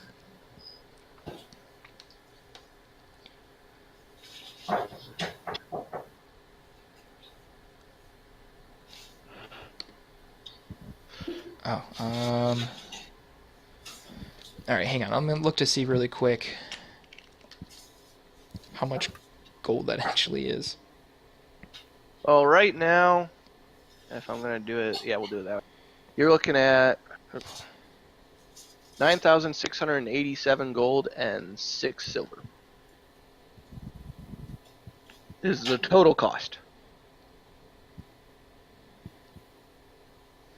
Total cost, you said? Yeah.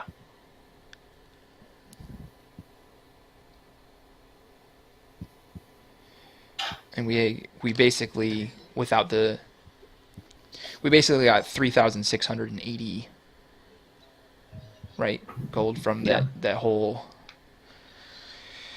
And if you're willing to trade the ring, that puts you down to only having to spend 1,007 and 6 silver. Right, but is that with the price of the brace? Because I'm getting the bracers of defense and the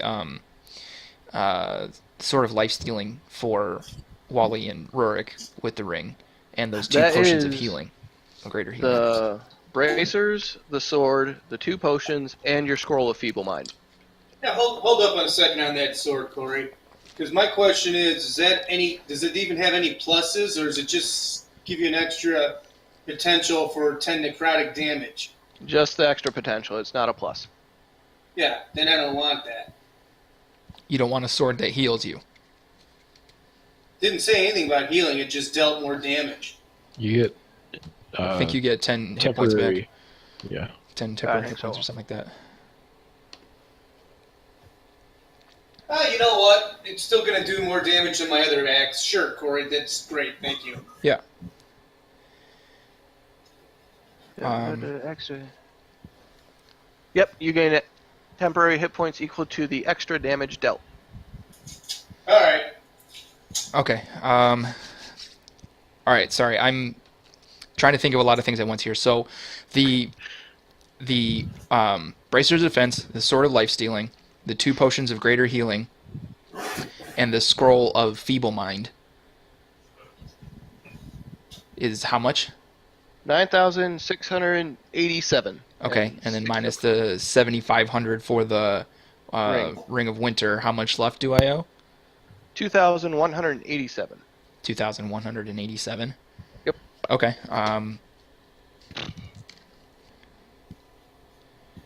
Okay. I will. I'll give him the 2,187 then, and then we can distribute that 993 gold through the rest of the party. Oh wait. Also the Sovereign Glue for Kaziri. Okay.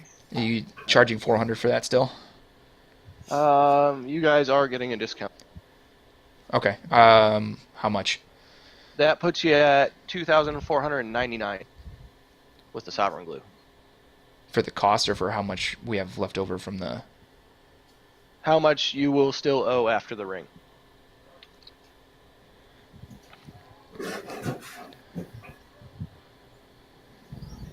What's going on here? Holy crap.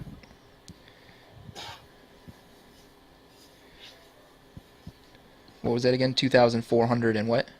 99 and 6 silver. Okay. All right, we should get Okay. into the merchant saving business so we can go broke. Right, yeah. Okay. Yeah, that's I give him all that money. Okay. And then How much am I subtracting off that pile? hang on. So basically not the 500 gold piece diamond. Didn't touch that. But if we split it all up after I spent all that money, we all get 136 gold. So, okay, the diamond's still in our party, Yeah, and everybody else gets 100 gold. 136. Yeah. All right, let's just do that. 136 gold. Yeah. Where did I put that at?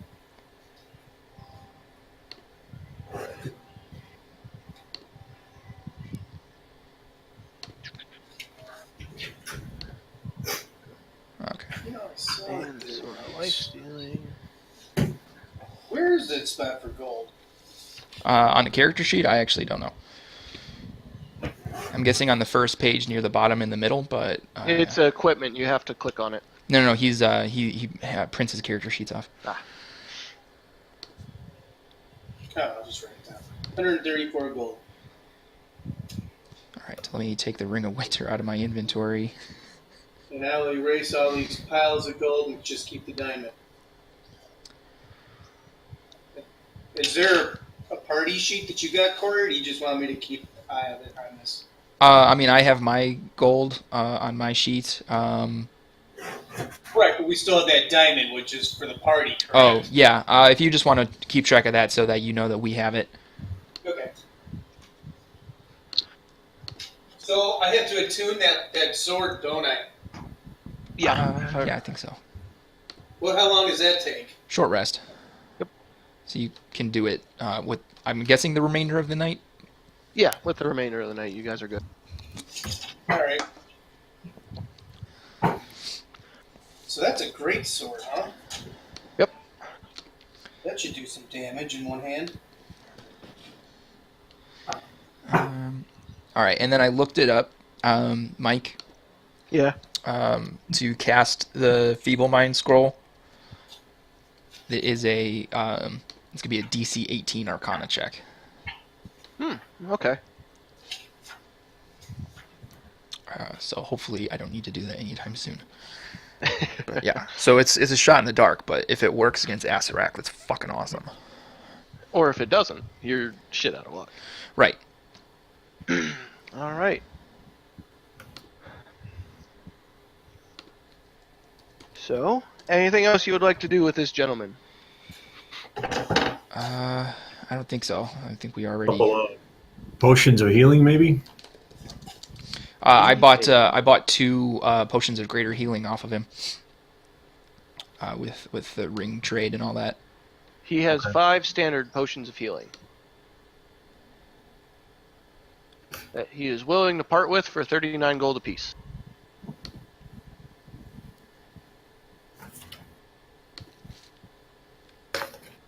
How about I'll take 2 of them for 30 each.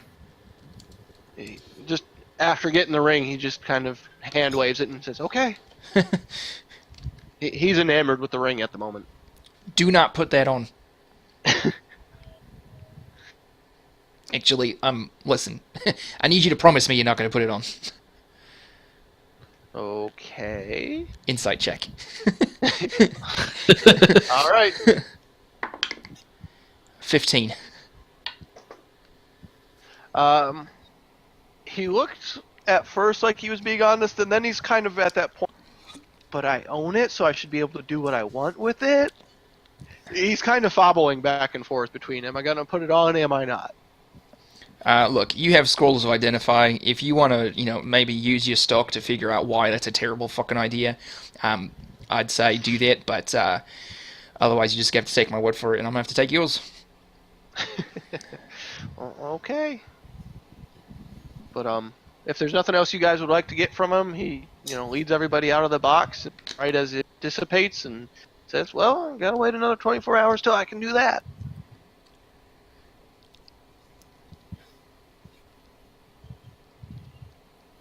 But he basically lays the false bottom down and lays himself on top of it and passes out inside his frickin' trunk. He's inside the trunk? Yep, He is a gnome. that's how he survived this long. He lives inside this Okay. trunk. Does he smell like piss and shit? No. I guess it is a family heirloom. He'd probably risk it to go outside and take a dump, huh? Yeah. Let that be a lesson to everyone. You don't crap on family. If only everybody thought that way. All right. So the rest of your night goes without it, since we burned some time with spontaneous vendor. I just want to spend time attuning to the bracers. Yeah. Any new items you guys got, you're more than spend the rest of the long rest attuning to them. Corey, Sean. now I could still do dual wielder with this greatsword, right? Because it says I could wield weapons even that aren't light. Was it a greatsword or a longsword, Mike? Great sword. Greatsword. Is it only a two-hander, or is it a versatile? It said two-hander, but I have a strength of 20. What's the You have the two-hand feet, like two-hand fighting feet.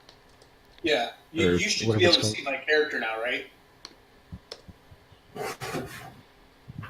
What's it called? Dual wielder. Dual wielder. I don't think.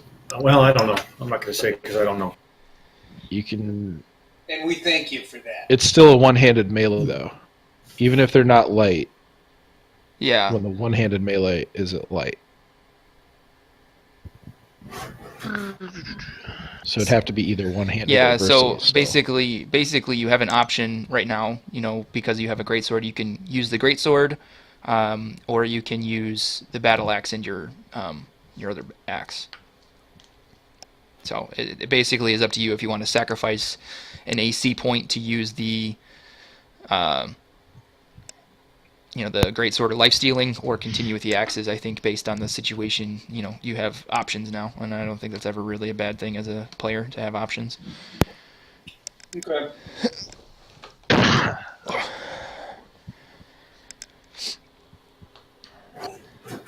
All right. Well, here seems like a good spot to take about a 10-minute break if we want Okay. to come back. All right. Sure. Good idea.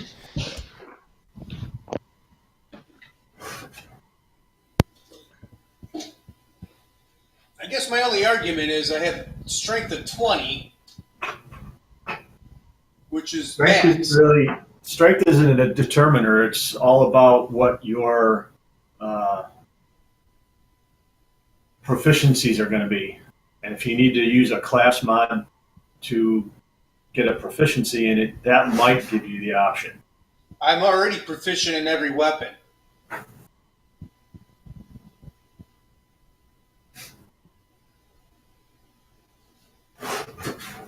I don't know. I guess you'll have to keep appealing. You'll have to keep pleading your case. I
Woohoo!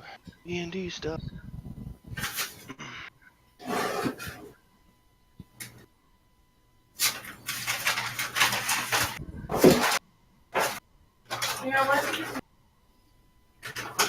going to make both of these anyway. But if you want a regular one, that's fine.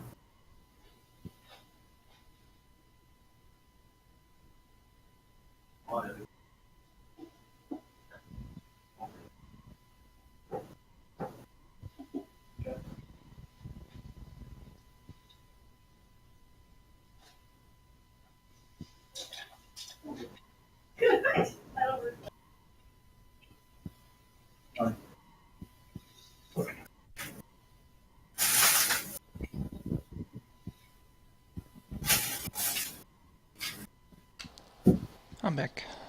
Welcome back.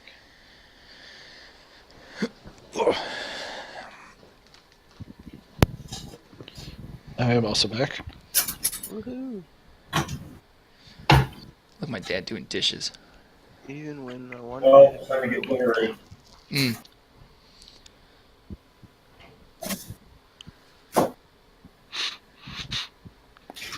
I already used the spell slot to cast Mage Armor on myself. Okay. If this thing is 2 to 6 damage, and I get +5 for damage, that's anywhere from 7 to 17, right? Yep. Plus the 3d6 for life stealing. That's only if I hit a 20. Right. Yeah.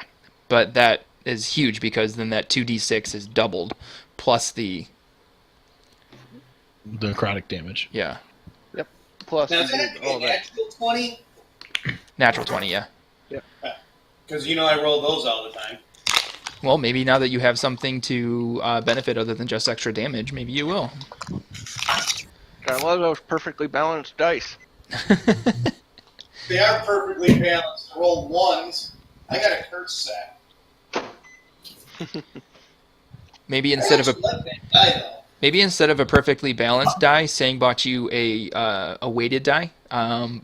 But he bought you like a joke die, so like you always roll ones. Now, this die actually rolls completely different than all the others because of the way it actually just looks very weird how it rolls compared to these other ones. I like it. Pretty neat. I couldn't afford a whole set of D&D dice with that stuff. It's like $100. Yeah.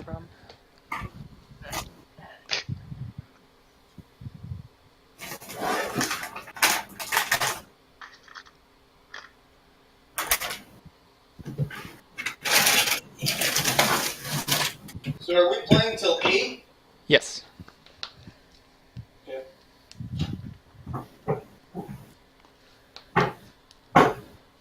Well, 8-ish to be accurate. Right. Yeah.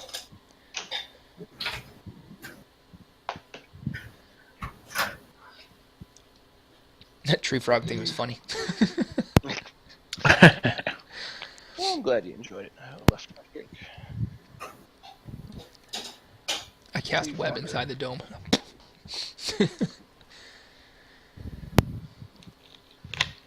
And splat. Spider butt juice.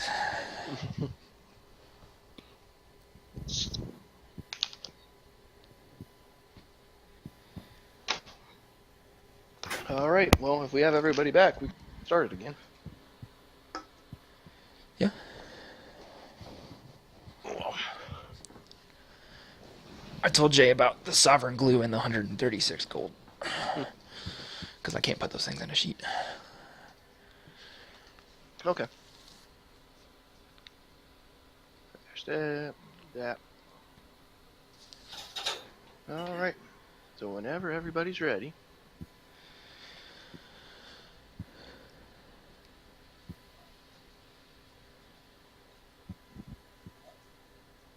Go ahead. Dad, are you okay for us to start? I don't know what they're making for dinner. Couldn't tell you. Oh, that felt good. I heard it.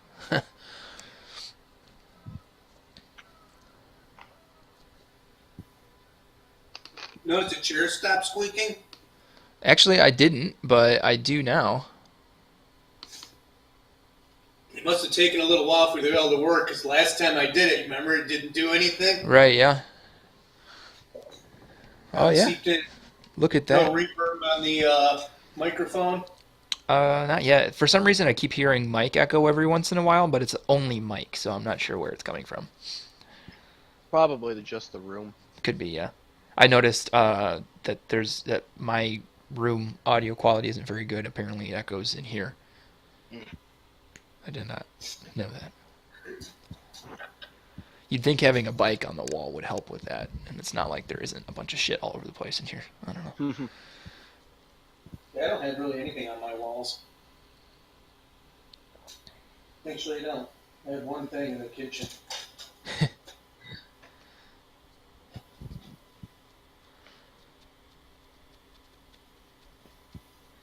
Well, are we ready then? Yeah, I Yep, think so. still sitting in the light spot. Okay. Well, we'll get back into it then. So, the night continued without incident after the invasion of a gnome merchant. All right, one more minute, guys. Sorry. Oh, okay. Okay. Hmm. That's where he went. He went outside. Ah. So we did get the full effects of a long rest. Yes, you did. Okay. I was setting up the smoker. Oh, what are you smoking? Some burgers. Oh, okay. Nothing fancy. I mean, it's kind of fancy because it's in a smoker.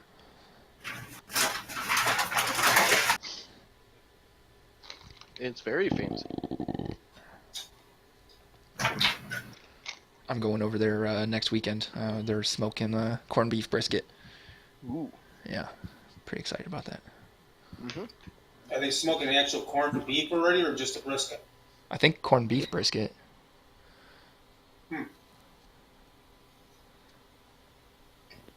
But I'm not positive. Not involved in that process. I've smoked a leg of lamb Yeah? with pecan wood, and that came out really nice. Smoked ribs. Duck. Last year they smoked a turkey that was really good.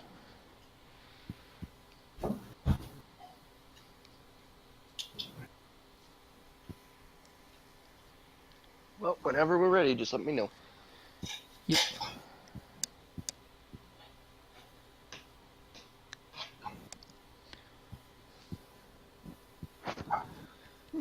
Mm-hmm.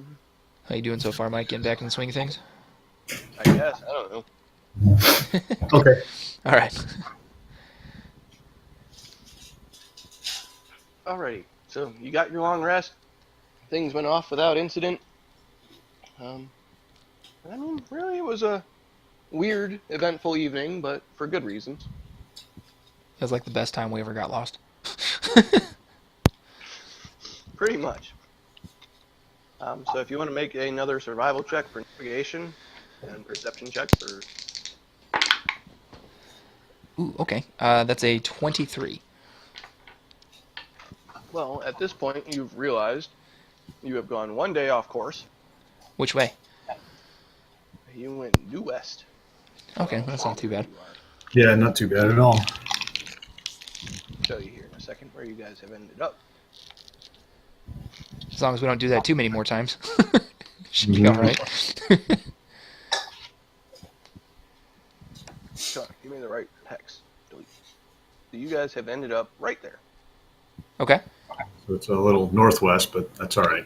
It's not too bad. I'm assuming you would like to go south?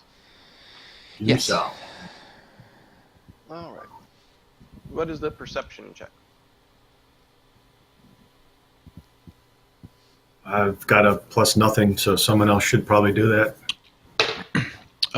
13. Okay. Again, after the events of last night, you guys have been well aware of your surroundings and what's going on and how weird this place can really be at times. And have made it through the day into another evening without incident. Okay. Another survival, another perception. I had a 14. 21. All right, you want to keep heading due south or slightly west? Let's go south, Okay. and tomorrow we'll go southwest. Good plan. All right. Your perception check throughout the day, you realize for a little while there, you were being stalked by a group of raptors, but suddenly they peeled off. And other than that, nothing of interest. So I think them peeling off is even more disconcerting than being stalked by them.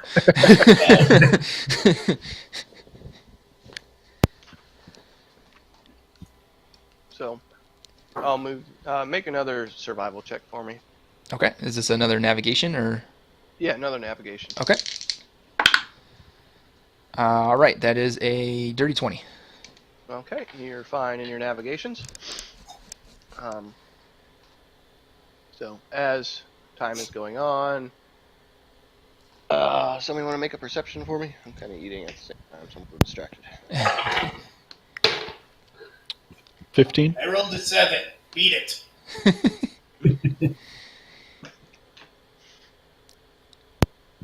Okay, I 15. walk into a T-Rex's leg. Not quite yet. Not yet. Okay, 15. Again, you're doing fine throughout the night. Let me get rid of this camp, actually. There we go. Woo! Yeah, there's Cloggy. Yep. Move you there, just because. All right. So we're gonna make camp for the evening. All right. Well, I just dropped food. I'm gonna do the the tried and true alarm and Liam's tiny hut. Okay. Who's taking what watches? I'm taking first. Taking number 3 in honor of number 3. Okay. Kazuriel will take second watch. Okay. Who's And- taking first and last? I'm taking first. Okay. And Alright. Benny will take last. Okay. We'll give Cloggy the night off. Alrighty.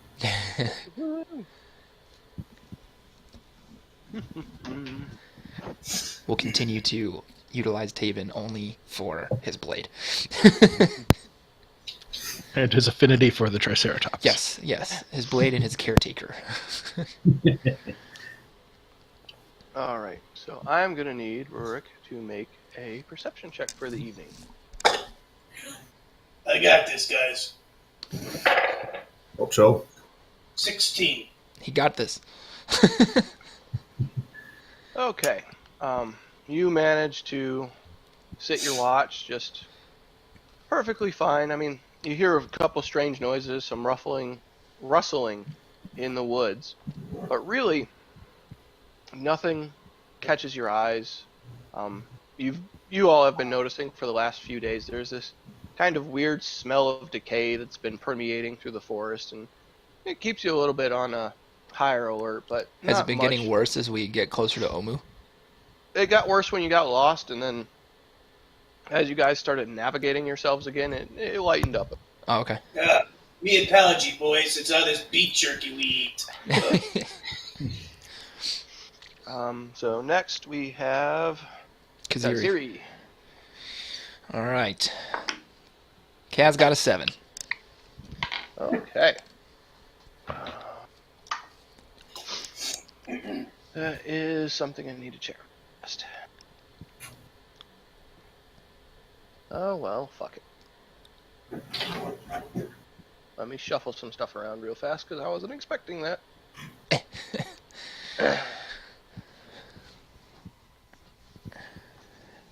Stupid computer.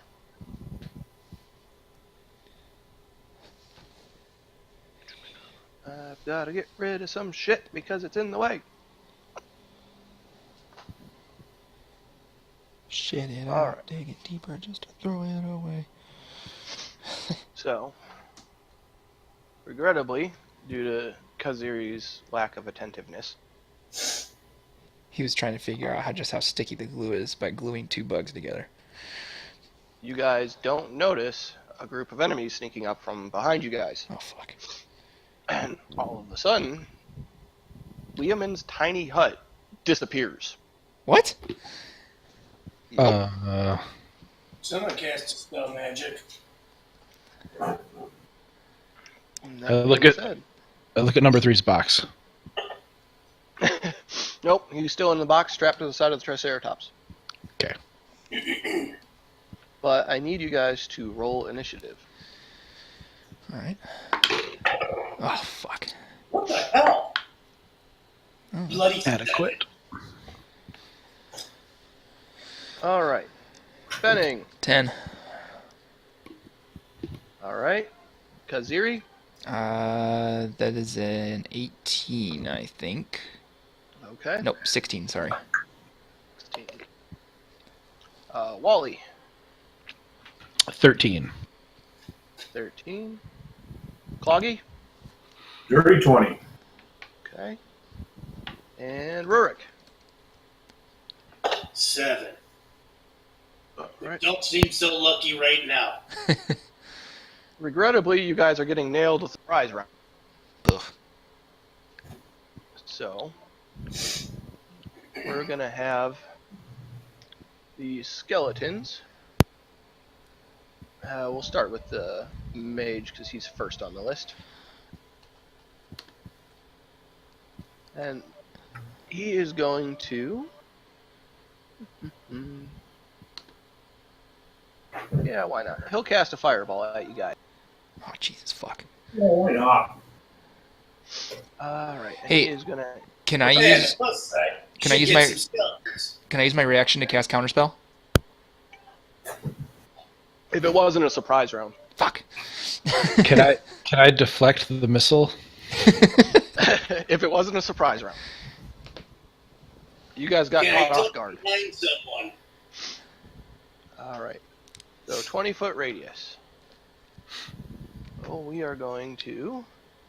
Since he doesn't give a flying fuck about his people because they're skeletons. So it's going to be... What? Can't get the circle right. Not the Triceratops. Why didn't you just use the fireball token? Good point. Can I you move need it the aura. up and to the left? So that should be 40 foot because it's a 20-foot radius. Yeah. No, you just No. put 20. Just put 20 in the thing. Yeah, because they do radius already. So he's gonna nail right about there. Oh, Jesus. Ouch. And My alarm spell still hasn't gone off, by the way. all right, so I need everybody to make a dexterity throw, or dexterity saving throw. Save. Yeah. Oh, Natural 20. 18. Also 18. Oh, Natural 20. so if you got a 14 or higher, you're fine. Because his save is 14. yeah, Kaz and I failed. Okay, so that's 8d6. Fuck. Ah, I'm dropping dice. Oh.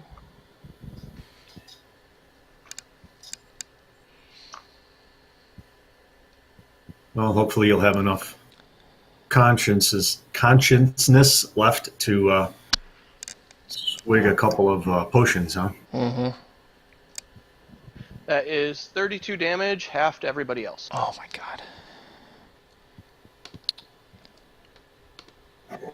Hey, Mr. Calculator, what's half of 32? I'm gonna use Stone's Endurance. 16. Oh, yeah. Okay. I was talking to your dad.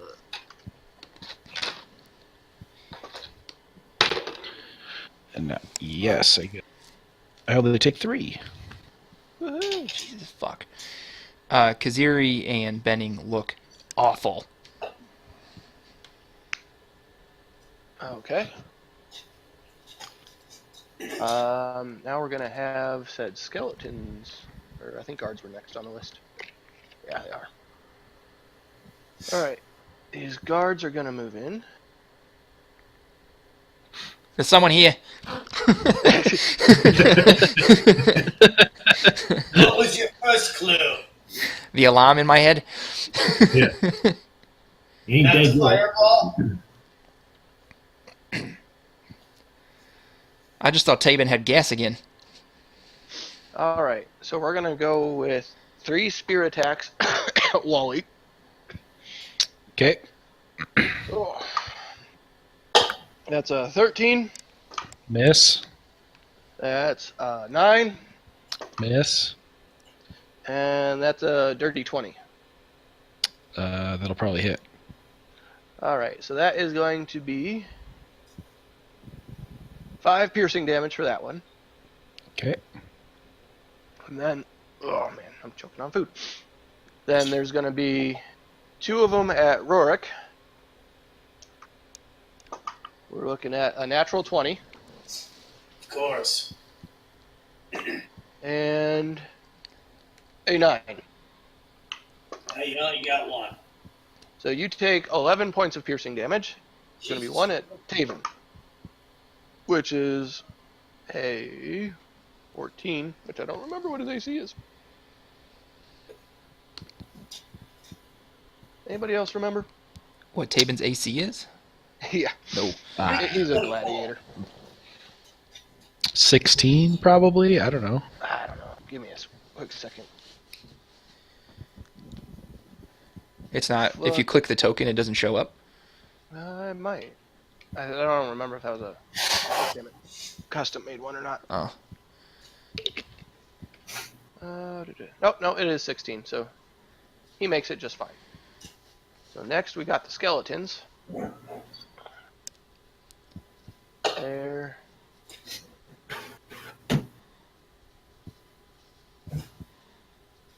$20.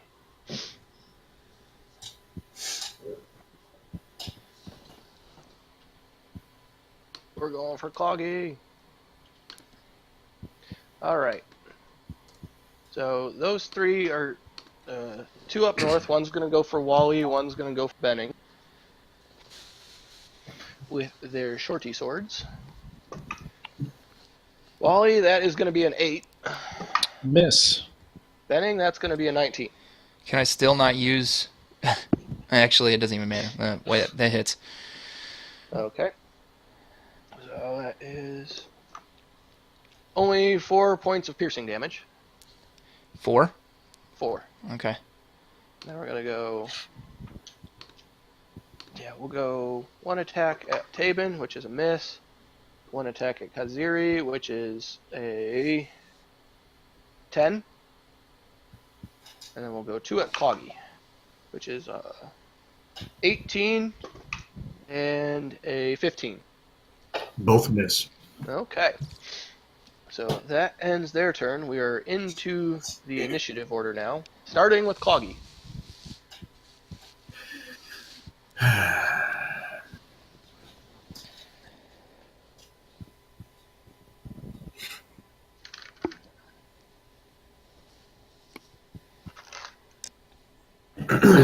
Right.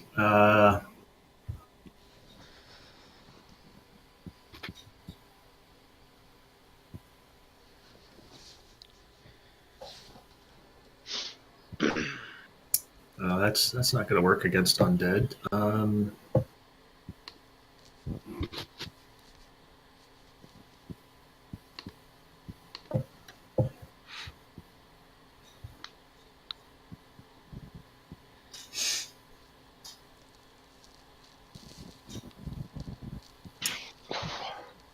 it. I don't understand why undead are so angry when they look like they're always smiling.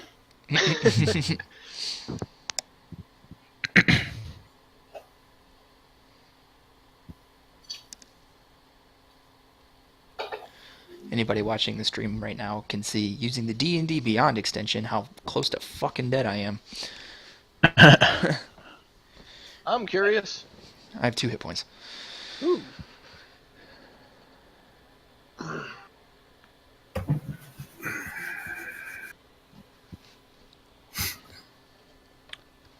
So does Kaziri, actually, but I can't change his hit points on D&D Beyond.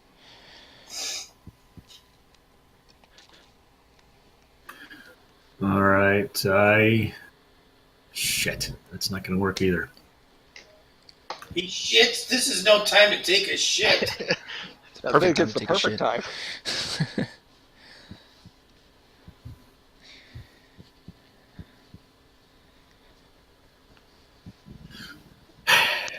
All right. as my bonus action, I'm going to cast Firebolt at the the one Zombo in front of me. I know I'm doing it at disadvantage. And that is a nat 1. Okay. Failure. So then I'm going to just try to slash with my battle axe at the one right here below Kaziri. Okay. That is a 21 to hit. That'll definitely hit. Get back to my...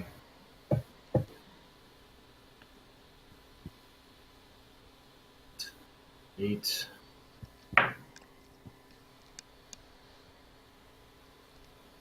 Actually, it's more than that to hit. I'm sorry. 9 slashing damage. Okay. He's looking rough. And extra attack, I'll try to hit the same guy. Okay. 13. That just barely hits.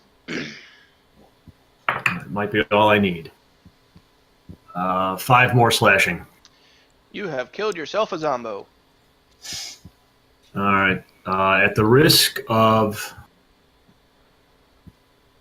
taking opportunity attacks, then I'm going to use my movement to get over here next to Benning and try to draw the attention of the guys near him so that he has a better chance of surviving his round. All right, that'll be 2 opportunity attacks against you. That is going to be a 13, Nope. and that is going to be an 11. Nope. All right. Anything else you would like to do? Nope, that's it for my round. Okay. Next up, we have our wonderfully mage dispel magic person. So he is going to cast. Not fireball, not fireball.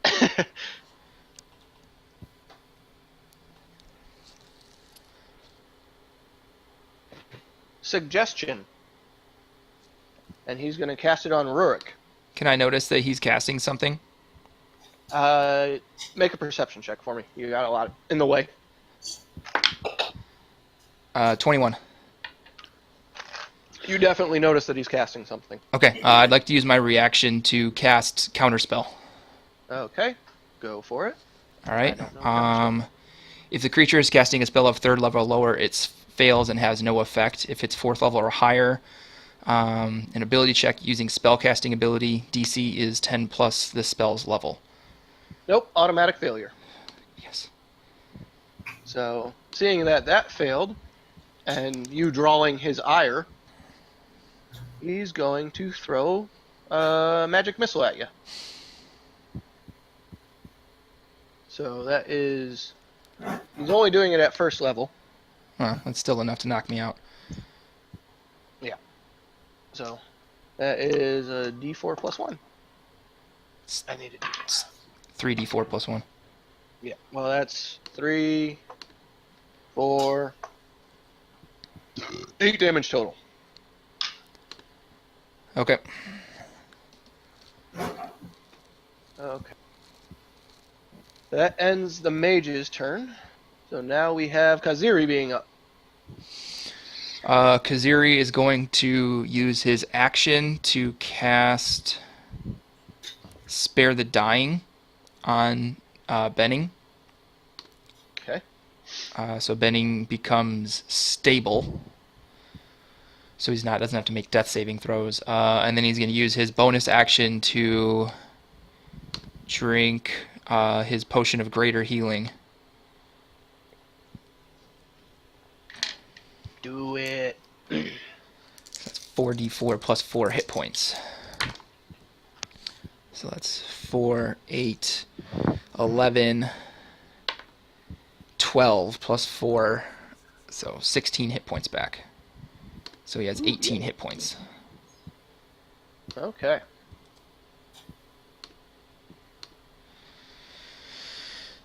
And that's going to end his turn. Okay, Wally is up then. Okay. And I can see the spellcaster guy, right? Yeah.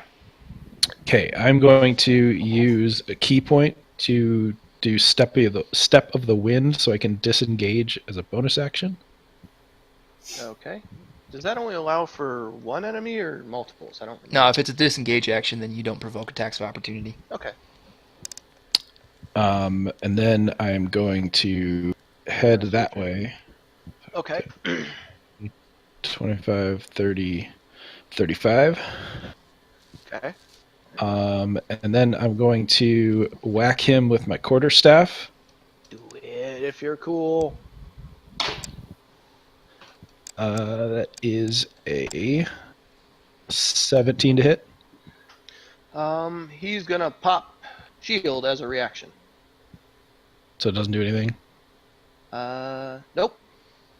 He just meets it. Okay, and then... because I don't get a second bonus action now. No, but you do have extra attack, I think, since you're level 5. Where is that?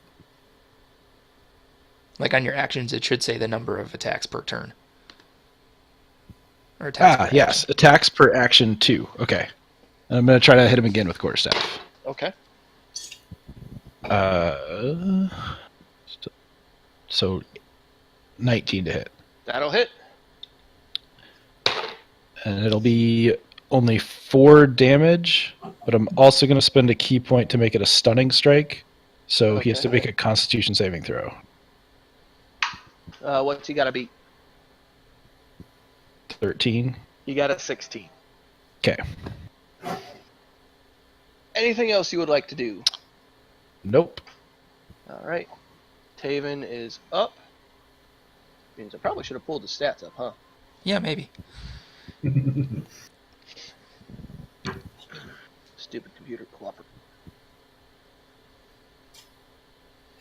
Well, he is going to attack the skeleton to his south. And he's going to fail on... No, he's going to hit on that, and it's going to deal 2d8 plus 4. Where are my 8s? I've lost my 8s, guys. And he only does 3 damage. Plus 7, so 7 damage to this guy. 7. He's gonna do it.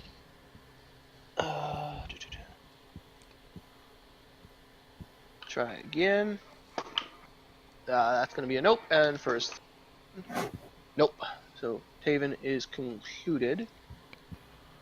Benning's up. I can't do anything. I'm still unconscious. I'm just not dying anymore. Okay. Then our guard friends are up. And these guys are going to... That one will move in towards Rurik. This one will fall back towards Wally. And so we're going to do 3 strikes against Rurik. That is 14, Negative. a natural 20. Negative.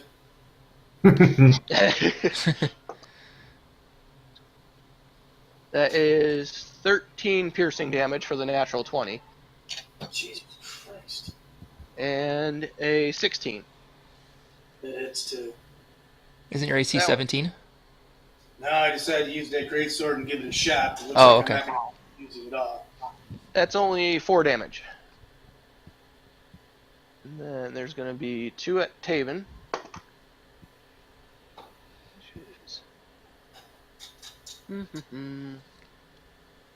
Hit.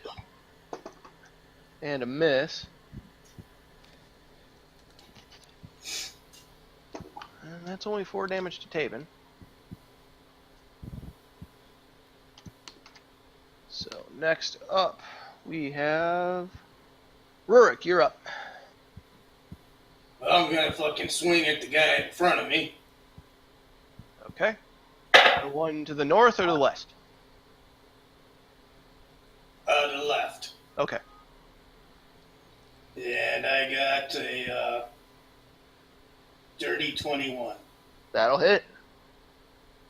Let's see what this fucking thing does. Well, we got lucky. I forgot about that other guard. Oops. Takes 11. He is now paced. He's what? Paste. Dead. When I attack the guy in front, north of me, or not. 14. Does not hit.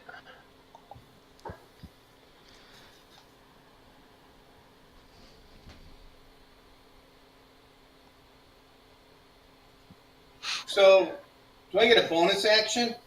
Yeah. Do I get to attack? Unless only if you have the ability to attack as. Now it says my bonus action lets me take a short rest. If you want to sit down and do nothing for a half hour right now in the middle of combat, by all means. Pretty soon I'm going to be doing that anyway, boys. Anything else you would like to do? I'll take that as a no then. I'm done. I got nothing. Okay. That means our skeleton buddies are up. Let's see here. These two up here are going to go after Cloggy with their short swords. That is an 18 and a natural 1. Both miss. Okay. This one is going to come up here and go after Kaziri. That's a 9, and these other two are going to go after Tabin. So 8 and 19, so that one hits. Whew.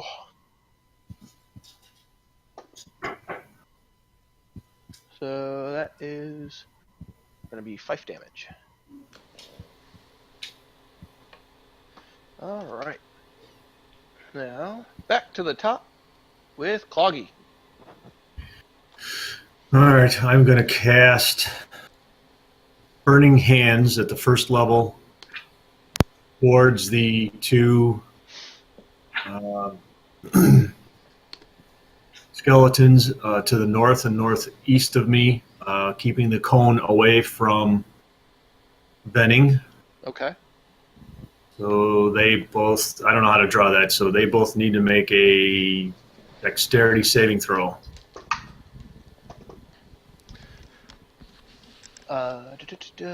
21 and a 7. 21 passes, 7 does not. So this, I assume the one that passes gets half damage. Let me double check.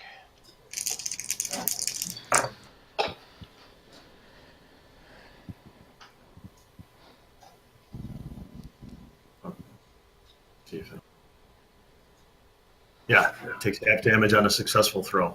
Okay. So I only rolled 9 damage, fire damage, but the fire also ignites any flammable objects in that area that aren't being worn or carried. I don't know if that has any effect on what they're doing. Not really. Okay. That was a good shot. Yeah. Yeah. So then I'm going to use as my bonus action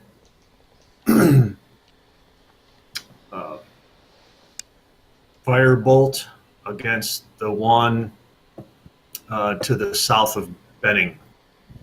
Okay. I believe that's a ranged attack. Yeah, Made with disadvantage. right. Ooh, fucking crit fail again. How do you do that? I don't know. You used them all earlier. I guess. I guess. Okay. Anything else you would like to do? No, that will end my turn. Okay.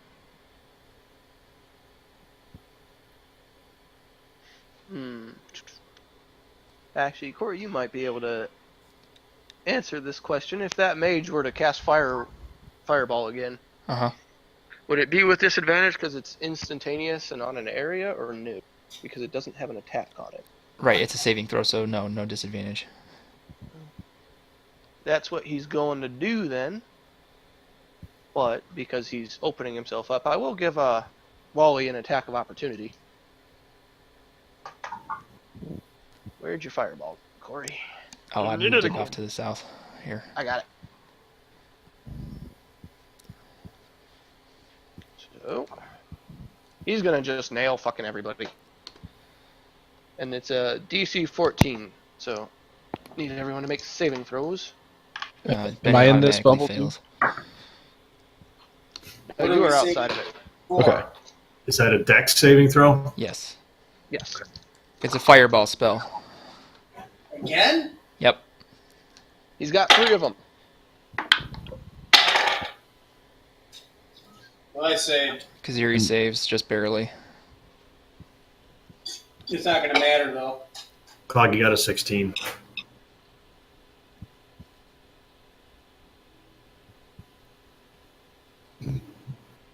That is 26 damage. So 13 halved. Yep. Alright, so Kaziri's got 5 hit points left. Benning Okay. is back to being dying. So we'll have to make death saving throws again. I'm -4. And you said I got an attack of opportunity? Yeah, you're gonna get one because he opened himself up casting the spell. Okay.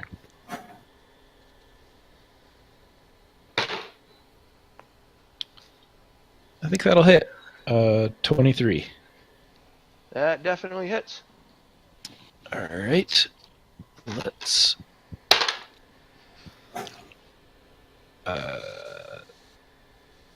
9 damage.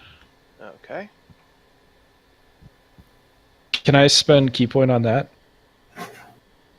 I don't think for a reaction. What does it say about key point? Can they? I don't know. So it's just when you make a melee attack. Yeah. Yeah, why not then? Okay, I want to do another stunning strike. Okay. So it's a Constitution saving throw, right? Yes, Constitution. You got a 17. Yeah, I'm gonna have to stop doing that. Oh, keep going. Kaziri's still up. What else can he? He's got one more. So who's still alive at the moment? This Cloggy. guy. Tabin, Cloggy, and Wally. And Kaziri. You did take that. I need to.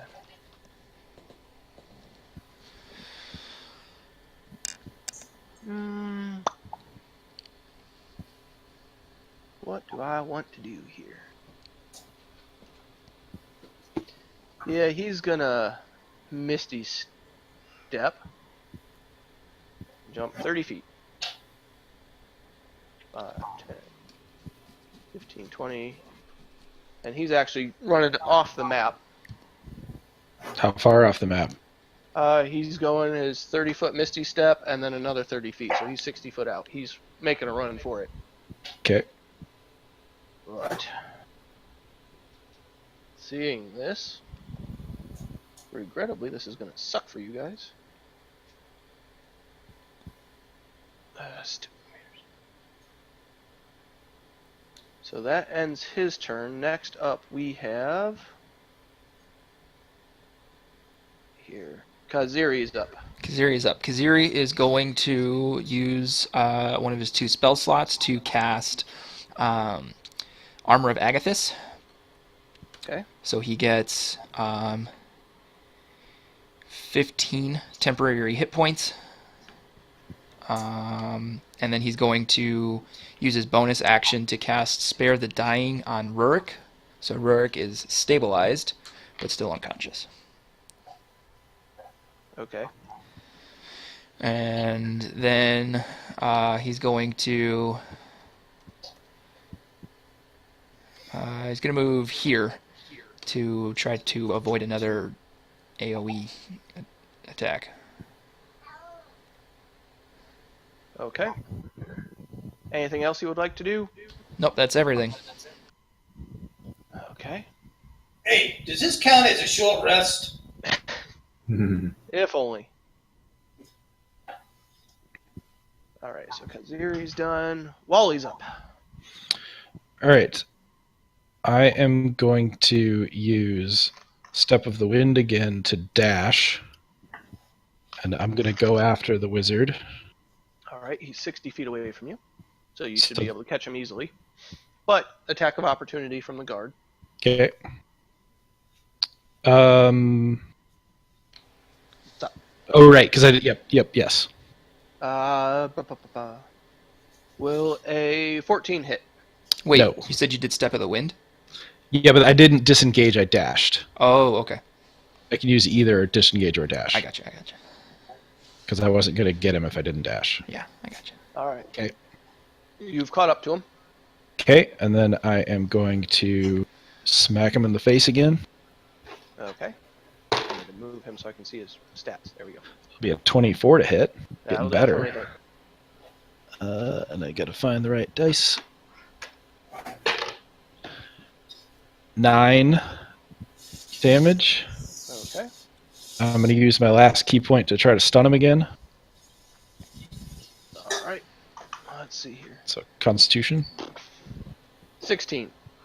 Still passing.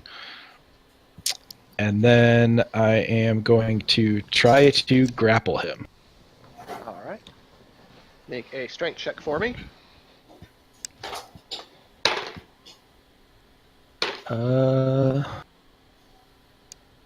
15?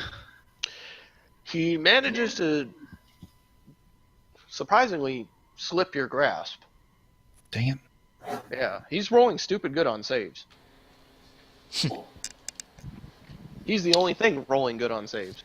Anything else you would like to do? Plenty I would like to do, but I'm out of actions. Okay. Well, then, Taven, seeing Rurik down, he's going to spend his turn to stabilize Rurik. Rurik's already stabilized. Oh, he's already stabilized? Yeah, because you already Who's not stabilized him. Okay. Benning is still dying. Then he's going to go stabilize Benning. Okay. But, hearing this ruckus, and they've actually been stalking you guys for a while, a series of albino dwarves show up. So, Are they on our side? regrettably, no. We have a dwarf. So, oh man, my nose is about to run. They are going to move in. Oh, I'm on the wrong tab. Go 5, 10, 15, 20, 25. 5, 10, 15, 20, 25, 15.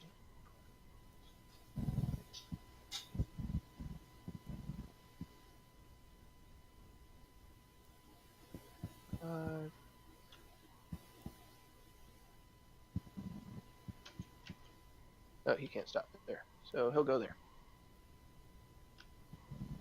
There. There. All right. So that one to the very north is going to make a attack at Cloggy. That is a 16. Nope. Okay. The next one is going to chuck a hand axe at Cloggy because he's within range. Natural 20. Well, of course. Yeah. That is 13 slashing damage.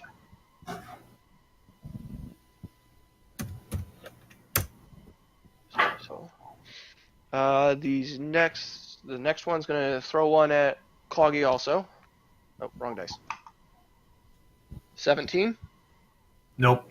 Okay. Then we're gonna go after Kaziri with 3 of them. grown. That is a 22. 22 hits. Okay.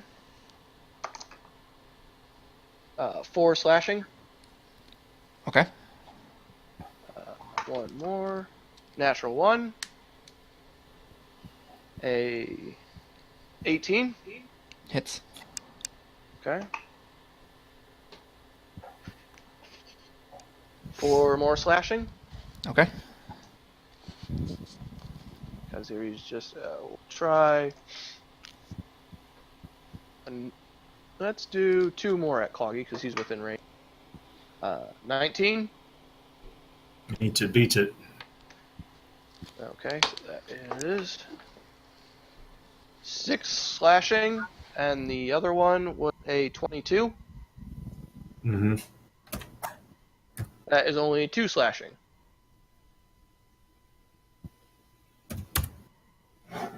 That will end their turn. Benning is up. All right. That's a failure. Okay. This guard is just gonna run his happy ass away, so I'm just taking him off the board. Rorik, you've been stabilized. Well, Corey, you were stabilized by Tabin. Oh, I was. Okay. So you and Rorik are just unconscious at the moment. Stable. Yeah. The skeletons are down. Cloggy's up. I'm going to use my bonus action to drink one of the potions of healing that I have. Okay. I don't remember. It should be, if it's a standard, it's 2d4 plus 4. 2D what? You broke up. Should 2 be, foresight plus 4.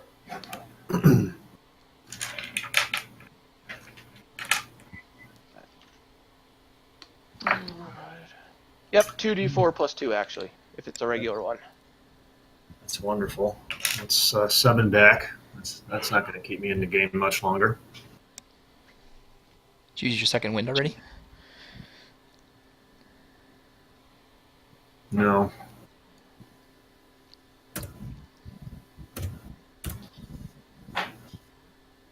All right. And for my action, I'm going to try to hit the dwarf to my left. Okay. Yowza. I don't suppose an 11 hits. That would be a no. Hey, what's that second wind? For my extra attack. Oh my.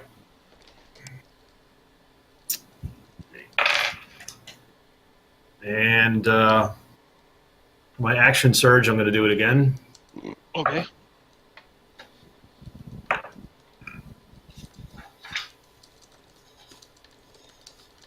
Okay, I hit him with the second one. 11 slashing. All right. He's still standing.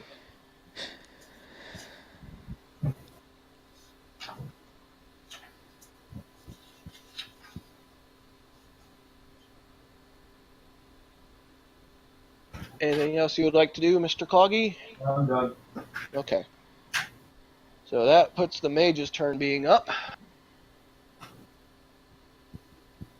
And he is going to Misty Step once more. He's going to go 30 this way. He's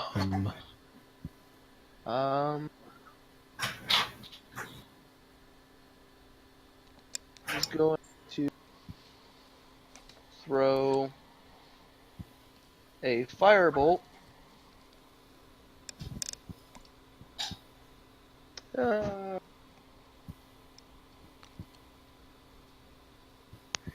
Yeah. Nah, screw it. It's going to be a fireball at Wally, because Wally... Fuck. At least I'm wasting his last fireball. Yep. At least hopefully wasting. That's his last 3rd level, so...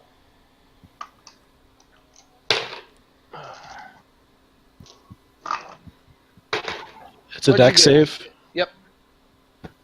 13. Ooh, you fail. Hmm. Oh wait, no. Dex saving throw. I have proficiency, so it's +6. Okay, so you So pass. 60. Cool.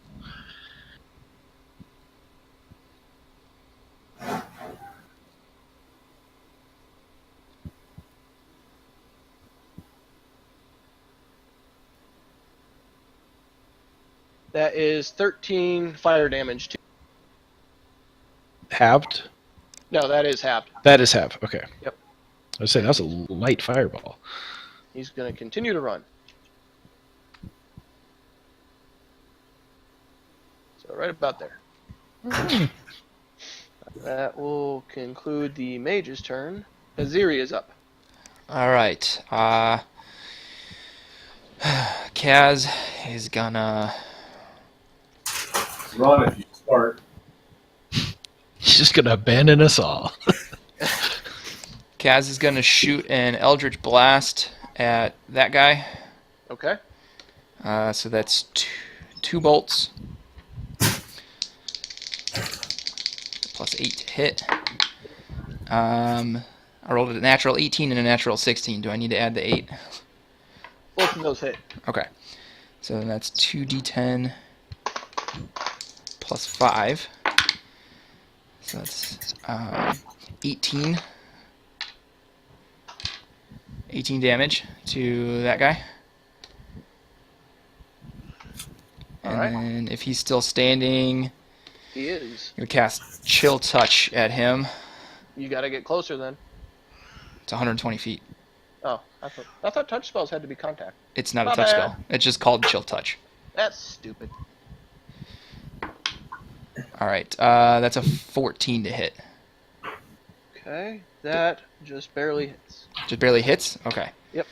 Alright, so then that's 2d8 damage. Alright, that is 12 necrotic damage.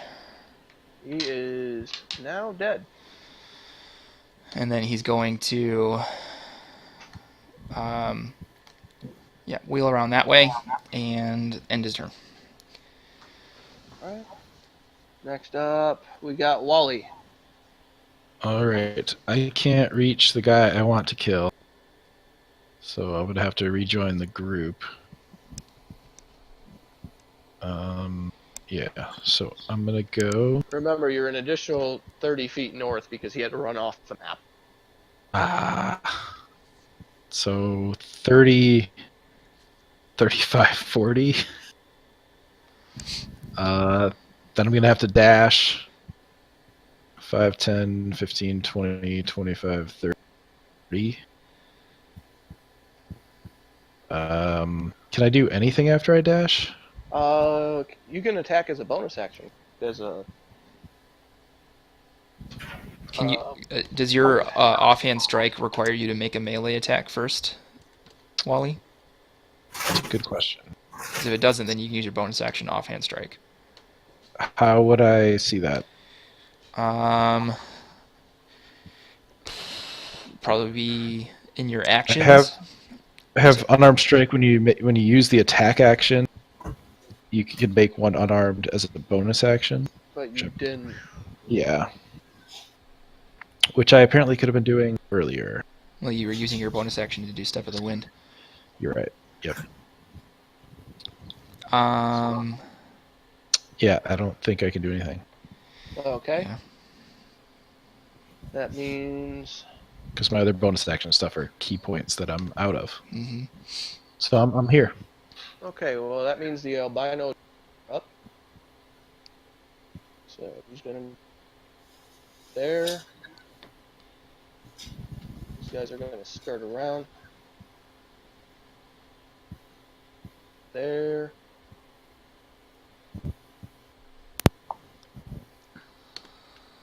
There. Me.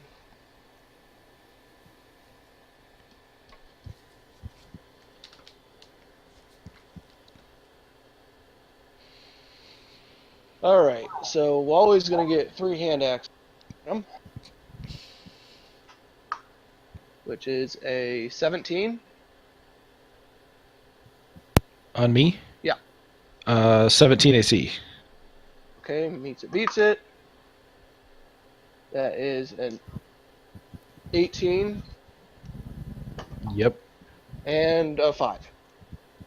No. So that comes to 9 slashing damage total. Cool. There's going to be 2 attacks at Cloggy. That's a 9 and a 21. Which is 7 slashing against Cloggy. And we're going to do 3 against Kaziri. 19, a 6, and a 13. The 19 hits. Okay. That's only 2 slashing. 2 slashing damage, and he takes 15 cold damage Okay. from Armor of Agathis. That is you. Alright, that will end the dwarves' turns. Tabin will try to attack one of them. Nope. Nope. And no. Hey, can I? Sorry, can I use Kaziri's reaction to do his Hellish Rebuke against the guy that hit him? Yeah. Okay. So he has got to make a Dexterity saving throw, DC Okay. 16. He got a 20 total. 20 total. Okay. Yep. So he takes half damage.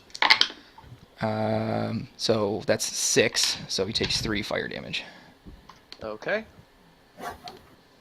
Tabin's done. Benning, you are unstable. Yep. Then it would be the guards. Rourke is still unconscious and stable. We're back at the top with Cloggy, who took in 7 damage this last round. Only 7? Yep. What happened with the fireball before then? That was only on He Wally. shot. Yeah, that was only on It's Wally. just for me. Oh, okay. Oh, crap. I forgot about one of these guys. We'll just say All right. For my bonus action, I am going to use my second wind.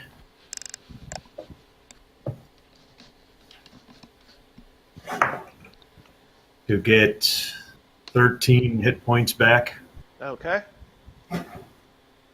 which won't amount to a hill of fucking shit, but whatever.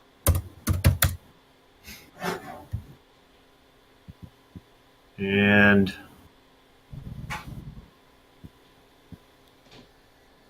I'm gonna use my main action to once again try to melee the asshat to my west. Okay. 23 to hit, That'll definitely hit.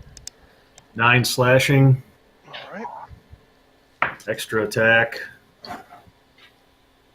17 to hit That'll hit. for 10 more slashing. And he is dead. And that ends my turn. All right. That puts us on the mage. While he's retreating, he's going to burn one of his 4th level spells and cast Ice Storm. Is he still supposed to be like 30 feet north? Yeah, Ice Storm has a range of 300 feet. Okay. He's 30 foot north, and about 60 to the east of you guys. Okay. So he's like frickin' 120, 150 feet away. So that should be dex saving throws from everybody who's still alive. Huh. 21. Fuck. Because you got a 7. Alright. And then I need, how many of these? What did you get, Cloggy?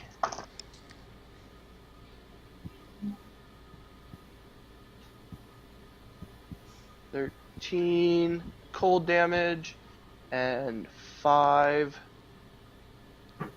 bludgeoning. So that's a total of 21 damage. And whoever passed gets half. Alright, Kazari's unconscious. So is that 11 for half? I said 21, so yeah, it'd be 11. Yeah. Okay. Just making sure. You still That'd be up 10. or you down? I'm still yeah, up. 10. What about Cloggy? Wait, sorry. Is it 10 or 11? 10. What was the save based on? Dexterity. 16. So you pass and you take half damage, so you take 10 damage from that. And then Benning and Rurik need to start making death saving throws again. Yep. The mage is also gonna a magic missile at Wally, Sounds about right. and so you're the one that chased him down. So that's gonna Yep. be. I'm not used to magic stuff. 3d4 plus 3. And those are auto hits, right? Mm-hmm. Yep. Okay. Probably going down. 12 damage. Yep. Okay. I am down. He's gonna finish running away after that. Kaziri would be up, but he's down. Wally's up. I'm unconscious. So you make a Okay, death saving then. throw. Okay. For death. So he died in the process. That's a good sign. Is there a bonus on death saving throws? I'm actually looking that up right now. I don't think there is. Well, I rolled a 16. Well, you passed then. That's a You made it, success either yeah. way.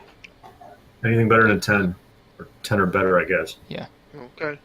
So next up are the albino, which are gonna go after after Cloggy. When do I have to make a saving throw? On your turn. Oh, okay. There. And you're near the end. There. So we're just gonna have them all go after you. That is a 9. A 9. That's a 16.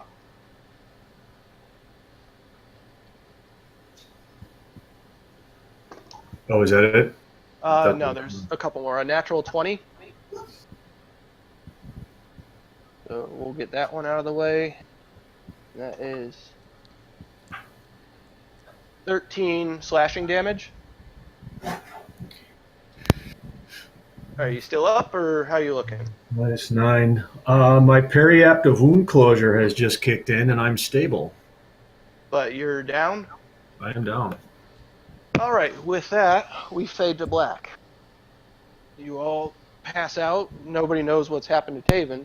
But here's the good news. There's a reason I did it this way. The albino dwarves actually do not kill any of you. They stabilize every single one of you, but literally steal all of your survival equipment. You all come to about 8 hours later with 1 hit point and no survival equipment. So, do we have our weapons? You have your weapons, you have your armor, you just have no food, no water, no rangers, nothing to allow you to survive in this jungle. Oh boy. Well, can we follow their tracks? I am They not haven't- going off Yeah. course to follow don't- them with no survival supplies. That's Yeah, got to be about the dumbest thing we could do at this point. Is the Triceratops still here? Taven and the Triceratops are gone. Oh shit. What about number 3? Where's Number 3 was attached to the Triceratops. Yeah. So, you are all still alive. You are not dead. Oh, that's good. You have all of your weapons, all of your equipment, just none of your survival gear. That is all they wanted from you guys, and they saw you engage in battle and could pull it out of their asses. Fuck. So you guys wake up 8 hours later being sniffed at by small mammals and insects, and but you are all alive at 1 hit point. They left you unconscious and enough where they didn't want to kill you. So Right now it's around midnight, and you all We all what? feel like shit from getting the living shit kicked out of you. So they took all of our rations too? Yep, rations, any of the fruit and vegetables you've picked up in the jungle, rain catchers, water skins, Insect. all of it. Hey, what about the alchemist jug? They didn't take that because they looked at it and it was empty. So you Yeah. still have the alchemist jug, I remember. I think Cloggy has the alchemy jug in his inventory. if I remember correctly. Yeah, technically. So we at least have some water. It's not a lot, but we have some. But at least for what you killed, let me throw some experience your guys' way. Delete that. Where's my pen? Hey, can I take my second win now? Well, it's about I midnight. didn't If you realize guys wanted I to, had that. you guys just wanted to pop a tent and call it good. What did you say? If you guys just want to pop your tent and call it good, that's fine with me. No. But for that, I'll throw some extra in there just because. You ain't gonna make it very far, anyways. Each of you gets an additional 320 experience for what you killed, making it through, and playing around with number 3. Is it 320? Yep.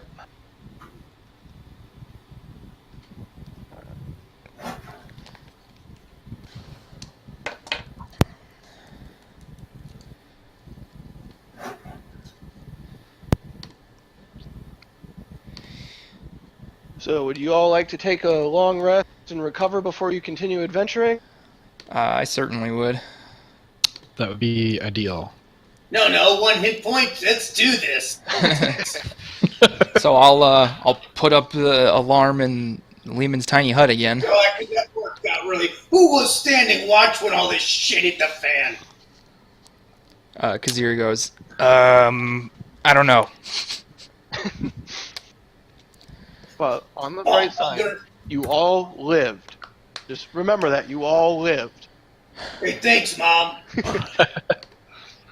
But did you die? So, you are able to take your long rest, and it's one of the heaviest sleeps that any of you have had in a very, just from the sheer exhaustion of what happened. So, I have a question. Everything except weapons. Weapons, armor, and anything that doesn't have any survival purpose that they would be aware of is gone. So rations, food. Crinkles. Money? No, they left money. They don't care about money. They want the stuff that is required to survive in the jungle. So my parry app is gone. Nope, that's still there. They don't know what that is, probably. It's not paramount for surviving in the jungle. It's just a pretty necklace. So rain catchers, insect repellent, rations, all of that survival equipment you guys spent 300 gold apiece at the start to get is now gone. Great. DM, I have a question for you. Since we kind of talked about last night about the whole experience points thing. Yeah. Did you want to bring everyone up to my level? Yeah. Because now would be a good time for that at least, because I just hit level 6. Yeah. So we'll just, why don't we just kick everybody to level 6 and we'll switch over to milestone just to make it easier from here moving forward. Okay. All right. 14,242. All right, I'm going to change to milestone. Yeah. We're just going to switch over to milestone and put everybody at level 6.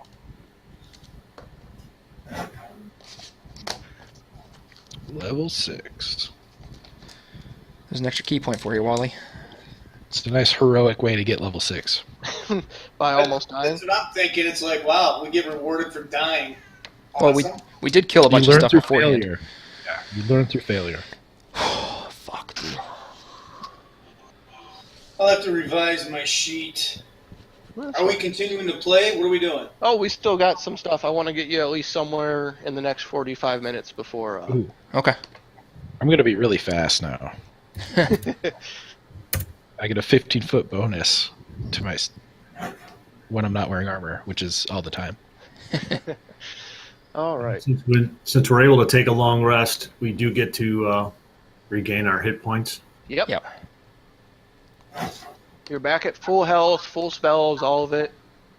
Basically, you end up taking a day, give or take, just to recover. So you lose a day of travel, but that's okay. Is it? But we're gonna say that you guys ended up ballpark there.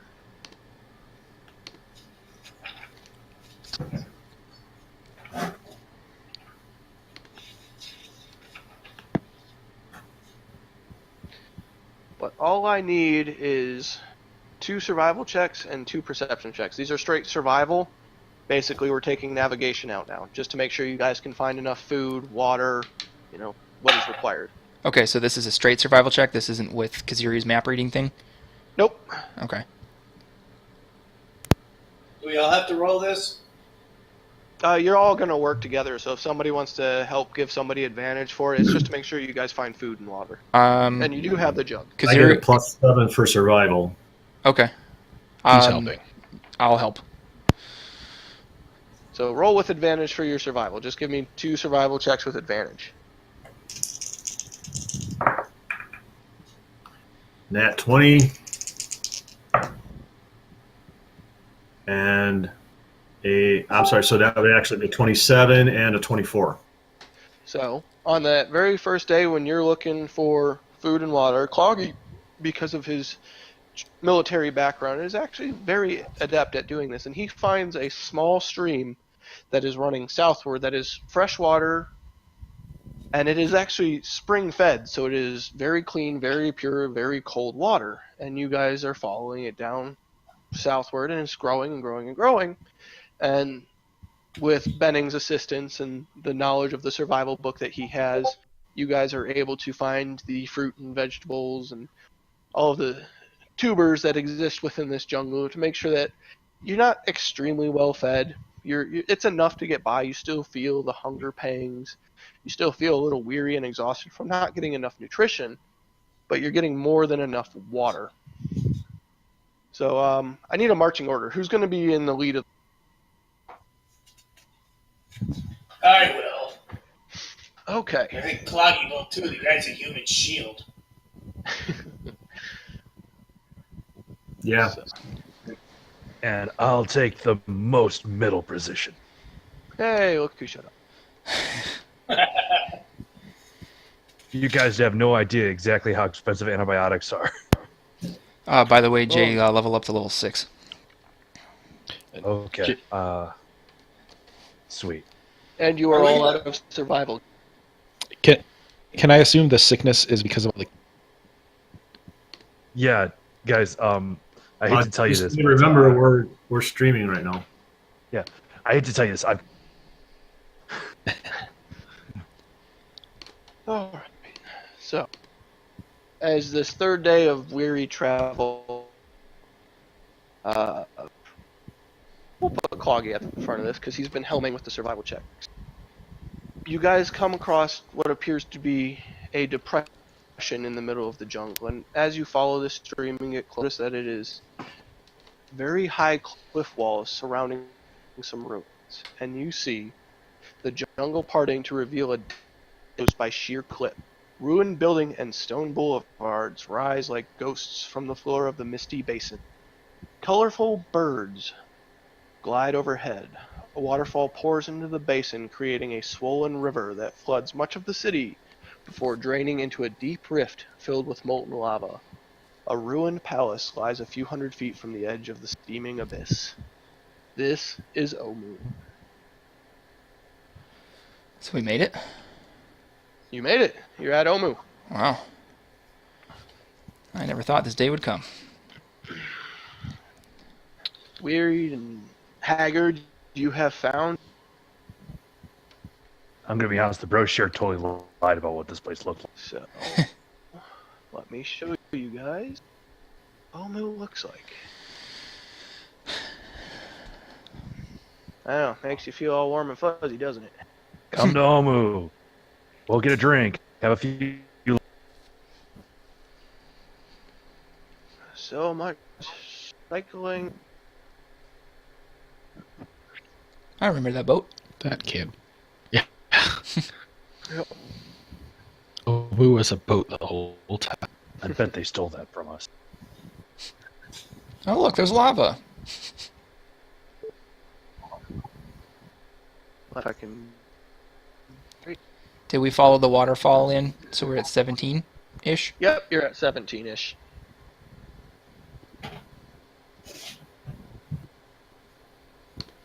I just figured I'd add the numbers on there. See. So this is Omu, and this is the end of that third day of haggard travel. So you can either attempt to climb down now or make camp and wait till you're well rested in the morning and adventure into... Rest.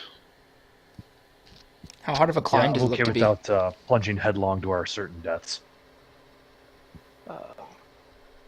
Make a perception. Me? Yep, since you want to know how hard of a climb it was. Alright, that is a 19. So you notice, beyond just the climb, that about every 100 feet or so, there seems to be some kind of a statue perched on the precipice of this cliff, looking into this basin. They appear to be similar in nature to those gargoyles that you looked at before. But the cliff doesn't look like it would be too hard to get down. Or you have the other option of just diving in, hoping the water's deep enough at the water. But you looking across the city in great, and this is something that only happens in bad, is a city of magnificent whitewashed buildings stretches out before you. Sunlight sparkles off of glass domes and windows, yet all is not well. Black smoke coils from fires across the city. Corpses litter the streets, and wraiths circle the rooftops like vultures. A sphere of utter darkness grows out from the heart of the city, blotting out the light as it expands towards you. You turn away, and when you look back, the darkness is gone. The city is half flooded and overgrown with ruins.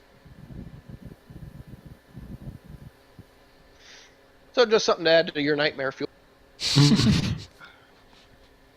Shit. Alright. So if you guys want to take a rest before the next day about what's going on, catch Kaziri up, you know. Yeah. I'm totally okay with not going into that for as long as possible. I'd like it up. I can understand why we never found postcards about come to Omu. The tourism board really sucks.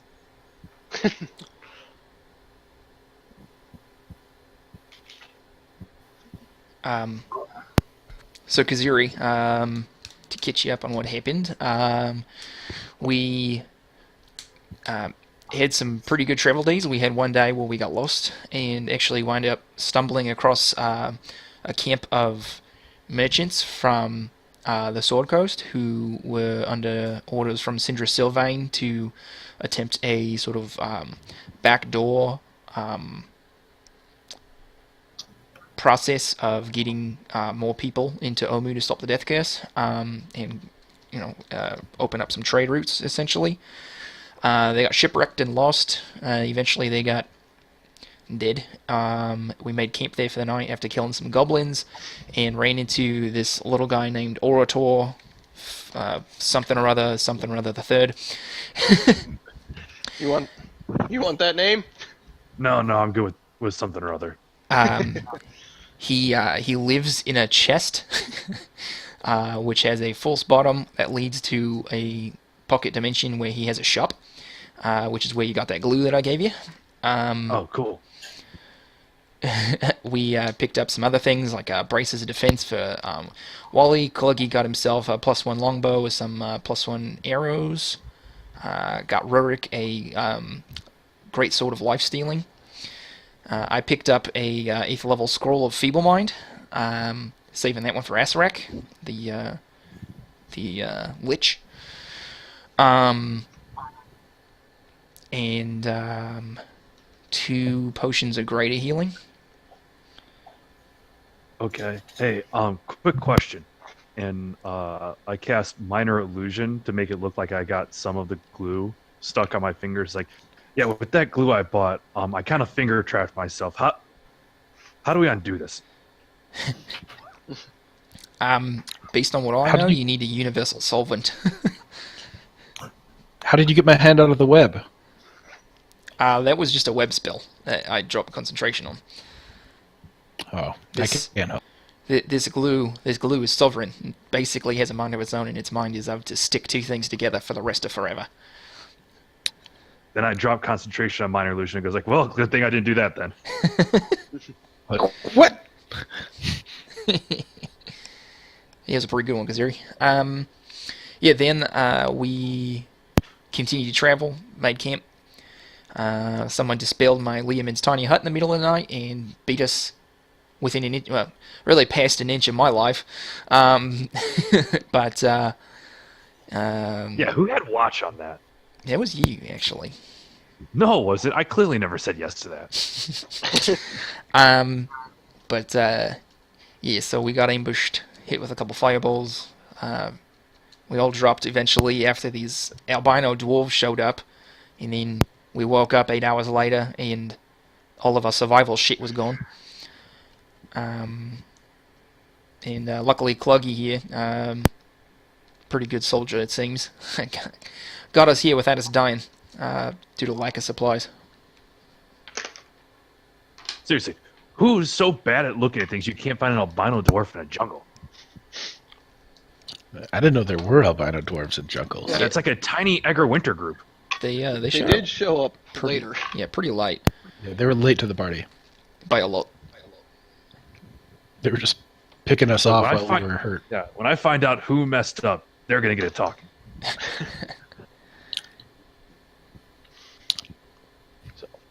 As you guys take a rest for the night, that vision that you saw initially, Benning, comes back. But this time you're on the streets of the city, and there is a skeletal figure walking alone through the dead streets. He wears tattered robes and holds a skull-tipped staff, and his sunken eyes contain points of dead light. Oh boy. So But- you guys are looking at Omu.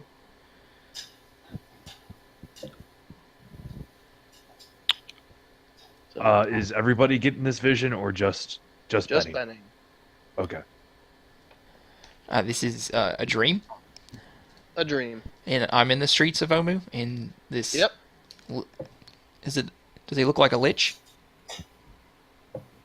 Make a history check for me. Can I do it with advantage since I was born in the Shadowfell? Yep. Yeah. A 28. Natural 20 plus 8. This looks like the classical depiction of a lich. Cool. Is he walking towards me? You've only had this dream once, so you don't know yet. Right, but like in the vision, I mean, like how is... Or I just like see a vision at street level of Omu of the lich. Street level Omu, sea lich. Okay, and then Distance off, staring back at you. that's like the whole vision. The same vision as before, but it ends with you ending up on the streets around the corpses with a lich walking the streets and a reasonable distance from you. But staring at you. And I'm the only one having these? You're the only one having them. Alright, in the morning then I tell the party about what I've seen and these visions of all the death and chaos done in Omu, and then this lich also there. So I think we're in the right place. But I've never not wanted to be in the right place so badly. So clearly freaking you out, right? Am I reading the social cues right? Yeah, that's I mean, yeah, there's a lot of undead here, which is bad enough, and then you throw a lich into it, and you know. All right. So like undead guys, zombies. I get that. Zombie T-Rex, I get that even harder. Mhm. You're telling me it gets worse? Mhm. Mm. How much worse? Well,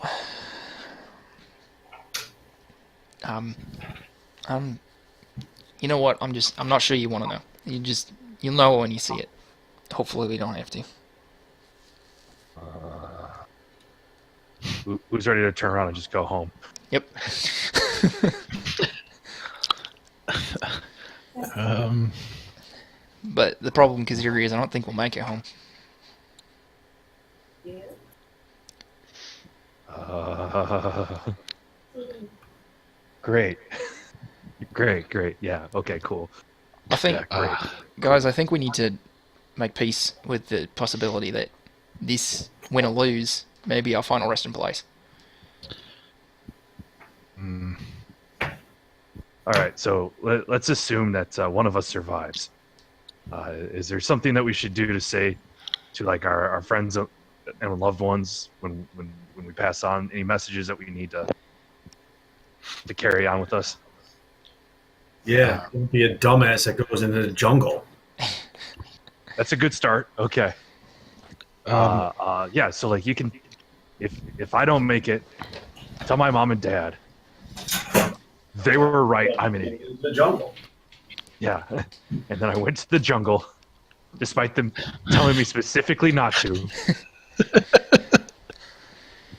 If I don't make it out of here alive, my family is all completely lost their minds if they're still even alive. But so you don't have to worry about passing notice to next of kin, but just speak as highly of me and my name as you can to anyone who'll listen.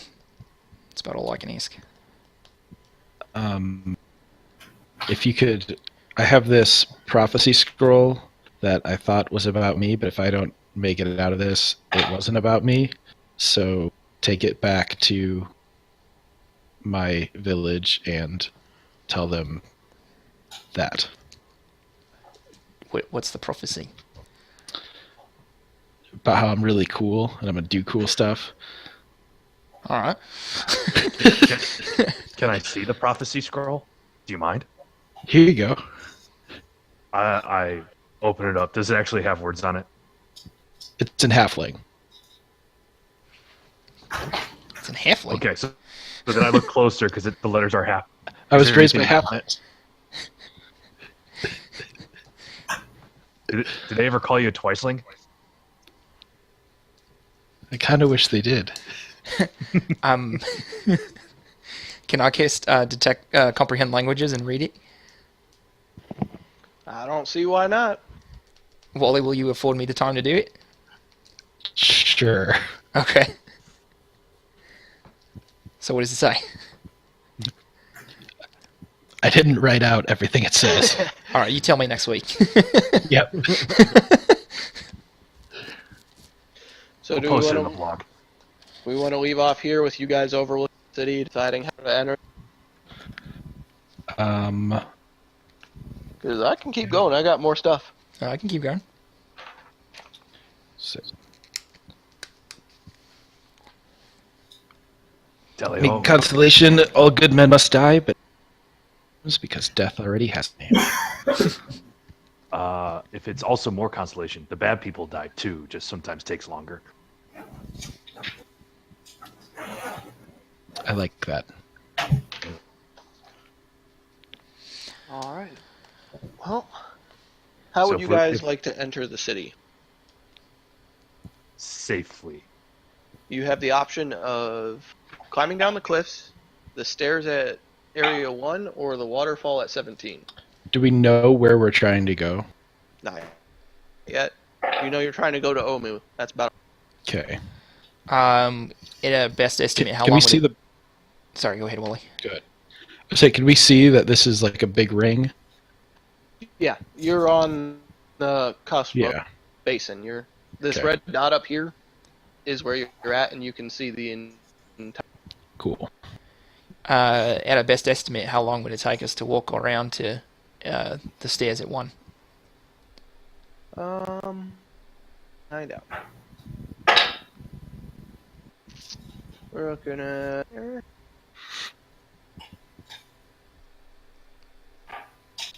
Probably about half a day, give or take. If that. Hours. 'Cause- I mean, we could do that. That'd definitely be the safest way to do it, I think. Yeah, that red dot is where you guys are currently at. Right, yeah. It does say you are here. Are there any big rocks around? There's lots of big rocks. I want to drop a big rock over the edge to see if I can tell how deep the water is. Ooh, clever. Okay. Well, you drop said rock, and it falls, and it falls, and it falls, and splash at the base of a waterfall. Due to the churning of the water, you can't tell the depth at the bottom of the waterfall. Crap. I look at everybody else like I was expecting them to that. I'd say it's about 20 furlongs. What is that? I don't even know. Furlong's about 6 foot, if I remember correctly. I just How many hands is it? Because that's how I learned how to measure horses. Isn't a hand like 7 inches? Eighth of a mile is a furlong. that's definitely an inaccurate estimate. Yeah. I mean, let's try to find the most obtuse way to measure this distance. Well, how many people have ropes? I got a rope. I don't think I do. I think my rope got stolen. What One about a hand is parsec? that's a unit of space travel based off of light, if I'm not mistaken. It is not a measurement of speed, no. Or it's not a measurement of time or speed. No, it's decent. Distance? Yeah. Han Solo sat there and said he found a cheat on Kessel Run. That's why he was able to do it in a shorter distance. It is 2.06265 times 10 to the 5th AU, which I forget what AU, astronomical units. Yeah. Yep. That is the distance between Earth and the Sun. Yep. All right, so how would you like to pursue entrance into Omo? All right, boys. Around you go. We got two options. Go down the Great. waterfall or walk around the stairs at entrance 1. Take about a half a day. Did I ever tell you guys I'm not a strong swimmer? Full disclosure, if we go down the waterfall, I'm casting Fly, and I'm going down there myself. I can do it to basically one other person a day. Full disclosure, can't swim. I don't like either option, but climbing definitely seems like the least shitty option. All right. Where would you climb, Red Wally? Well, Blue Wally. I think for those of us wearing armor and carrying a shit ton of equipment, swimming's a bad idea. That's a good point. I mean, I don't know if floaties are considered survival gear or not, but I don't have mine. Clog, are you trying to say you can't swim? I can't fucking swim. All you gotta do is you jump off the cliff, you drop to the bottom of the lake, and you walk across. Hold your breath, though. Piece of cake. I'm sorry, that was a lot of instructions. Can you show me what you're talking about? I'm a visual learner.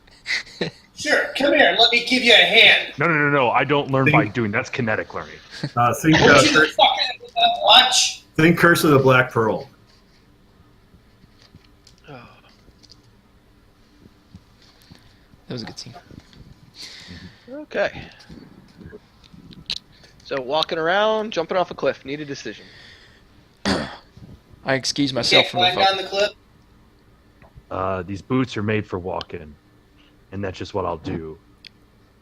And, Yeah, and the walk waterfall can kick I rocks. think we should reduce our risks given Let's the just situation we're in. make a choice. Going around. Going around it is. So you guys take about the 3 hours to make your way around the city. The vegetation's a little lighter due to the cliffside, so you make good time, and it's not a hard trek. As you climb down the flight of stairs, a guardhouse stands near the entrance. Arrow slits are cut into its limestone walls, and a lopsided iron portcullis hangs over the gateway, beyond which you see an open plaza.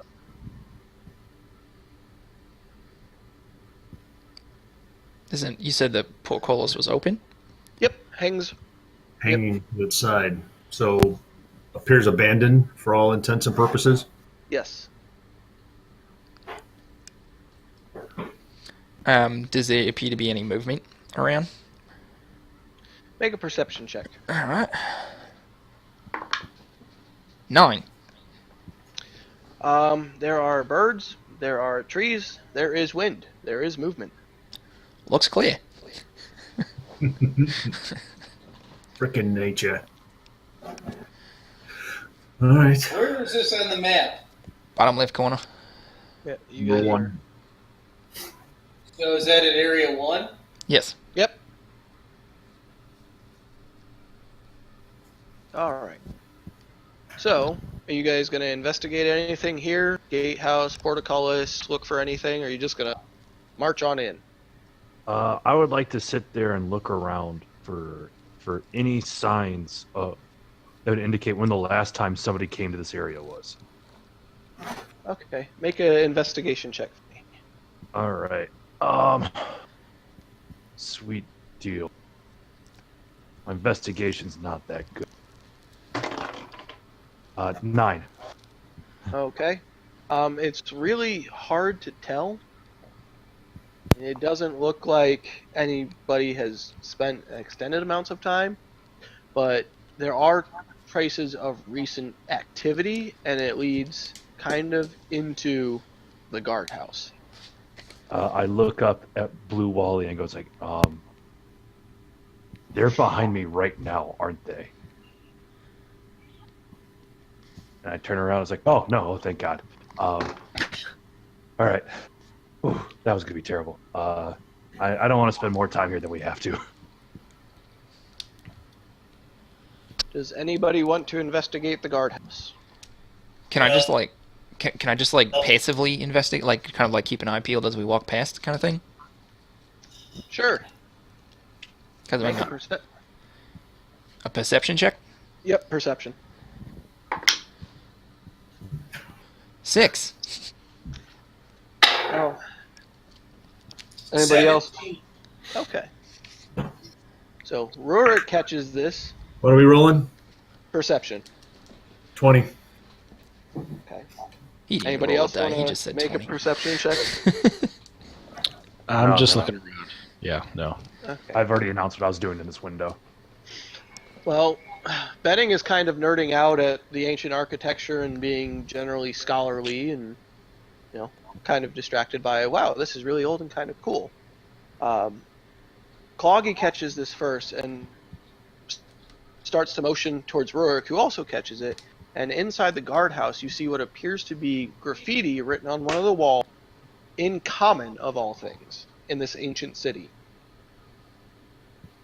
Do we know how old Common is? Guys, I don't think we're the first ones here. What does the graffiti say?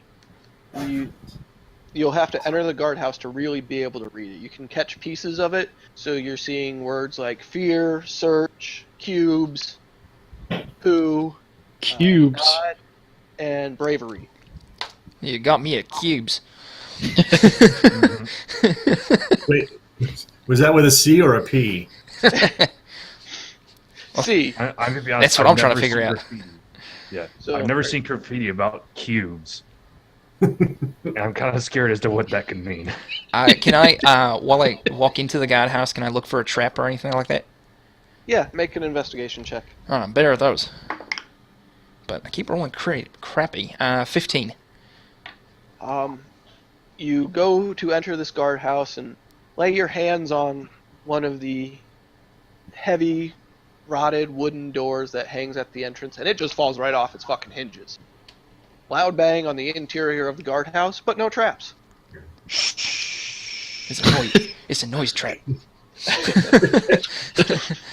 So as you all enter the guardhouse, much of the interior has collapsed into creepers cling to the walls and high grasses sprout between the flagstones amid evidence of long-dead campfires. One wall is covered with graffiti, some words painted, others etched. Remember when the worst thing we've ever had to deal with plants that would choke us? I miss those days. I don't know, that fucking random wizard in the jungle wasn't very nice. So, you guys want to take a good look at the graffiti then? Yeah, you said it's all written in common? Yep, all written, etched, and comment on the wall. Alright. So as you brush away some of the dirt and debris that is covering bits of this graffiti, you read, Fear the fangs of Rosnissi. Eric, I've gone in search of the 9 shrine. V. The puzzle cubes are the key. Beware the frog monster. Who is Unk? All hail the King of Feathers.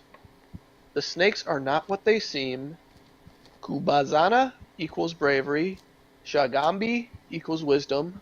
Moa equals question mark. And I'm going to add that to the chat. Cool. Thank God, because I only got up to snakes not what they seem. Yeah. And I just wrote- definitely That says skipped who is- somebody. I'm going to find the 9 temple. The temple of the 9. I got who is Catman. I just wrote Who is Catman? Frog Monster and King of Feathers. All right, I said Fear the Fangs. Oh, Ross Nissi. I recognize that name. That's a bad guy. That's the one that poisoned us by giving us alcohol. I think he's the one that became a lich. Who's Eric and V? That's what I want to know. I mean, they're a couple of vandals, is what I got out of this. Hang on a sec. Ross Nissi. It's come up before. Fear his fangs. Is he Yeah. a vampire? Yeah, DM, Ross Nissi. He's a warlord necromancer from What's back up? in the day. Question of detail: what was the name of the lady with the bird monsters that poisoned everybody when we tried to fight him when we met Blue Wally? Quick second. Her name was. I know it, and I'm seeing it. Nangalore? Queen something or other. Is that Because Nangalore? Nangalore What was is where the place was. Oh. Yeah, Nangalore was the place. I'm Cursed just former Omu queen. I don't have her name written down though. Give me a second. dancing monkey fruit. Dancing monkey.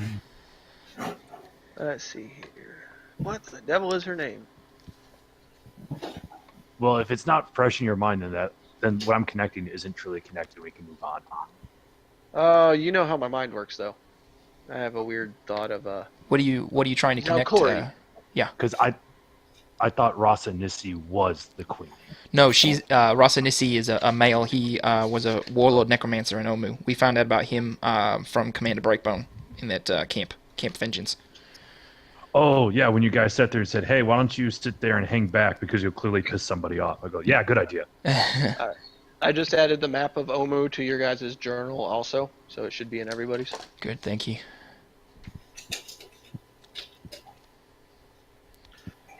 So you should all have that now. Yep. So, you might want to write down what I just put in the chat for you. Just Yep. a thought.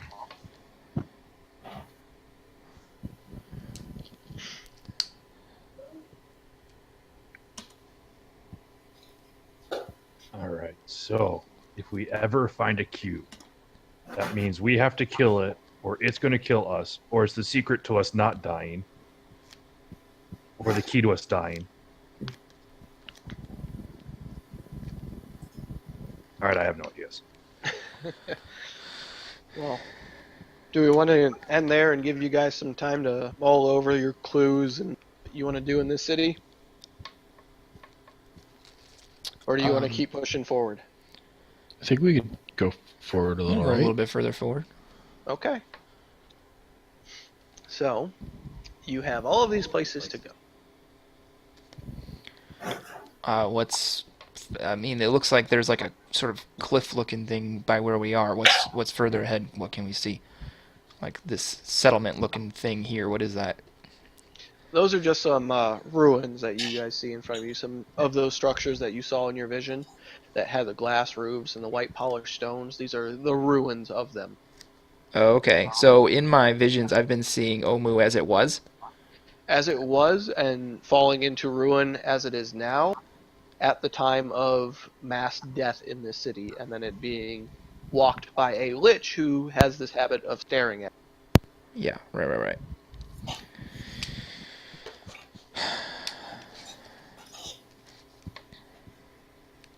But you guys have all of these locations at your...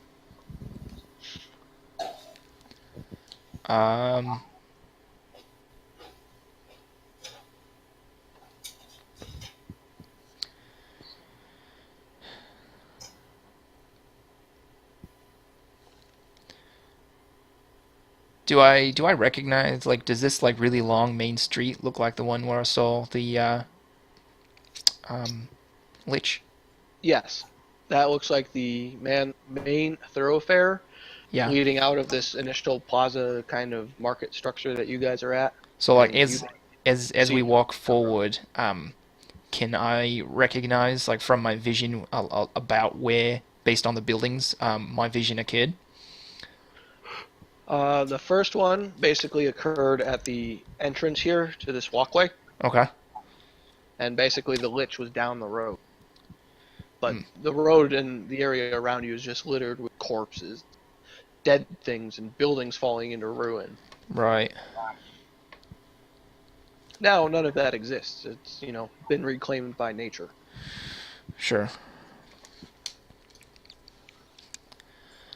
Well, guys, I know we're here looking for the Temple of the Nine Gods. Temple of the Nine Gods. Here in Omu. That is, at least right now, where we believe the, what was that thing called? Soulmonger? So yeah, where the Soulmonger is.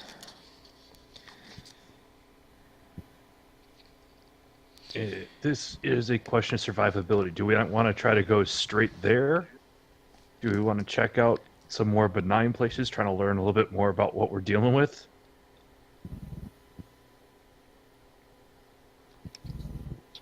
I mean, some knowledge would be good, but we're also low on stuff.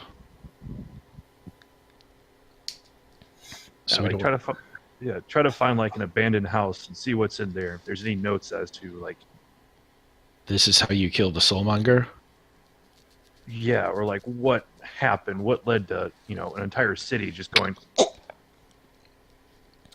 Do we maybe want to move towards like Area 2 and see if there's like a place we can at least sort of have it appear to be fortified and like call that as sort of a base of operations while we're here? I mean, this is a pretty large city. It might take us a while to find the Temple of the Nine Gods, even though I'm assuming it's going to be pretty big. I am 100% cool with finding a safety safe. Safe is good. I don't know how much safe we're going to get. Also, DM, Yes. do I know anything about UNT? What are you trying to...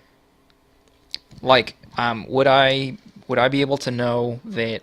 So I know that Rasanissi was aligned with the UNT. That he was in Omu, the Cursed City, which used to be the home of Chultan aristocracy, which means that there are probably UNT here. At least that's a pretty reasonable assumption to make. Do I know enough about the UNT to, as a character, put together the snakes are not what they seem thing with potentially them being UNT spies? Logically, what's your intelligence score? 20. Make an intelligence check. Let's put this together right now. Straight intelligence? Straight intelligence. That's an 8. Wait, no, 9. No, you really can't put it together right now. Okay. You can keep mulling it over and try it every day or so. Yeah, something there's nagging me. Alright, yeah. Just, keep an eye out for frog monsters and snakes, I guess.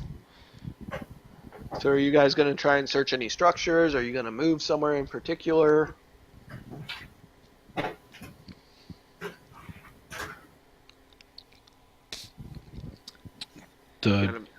Is that like dome house? Number 2? Yeah, Sorry, we were did I heading towards, misunderstand? heading towards 2.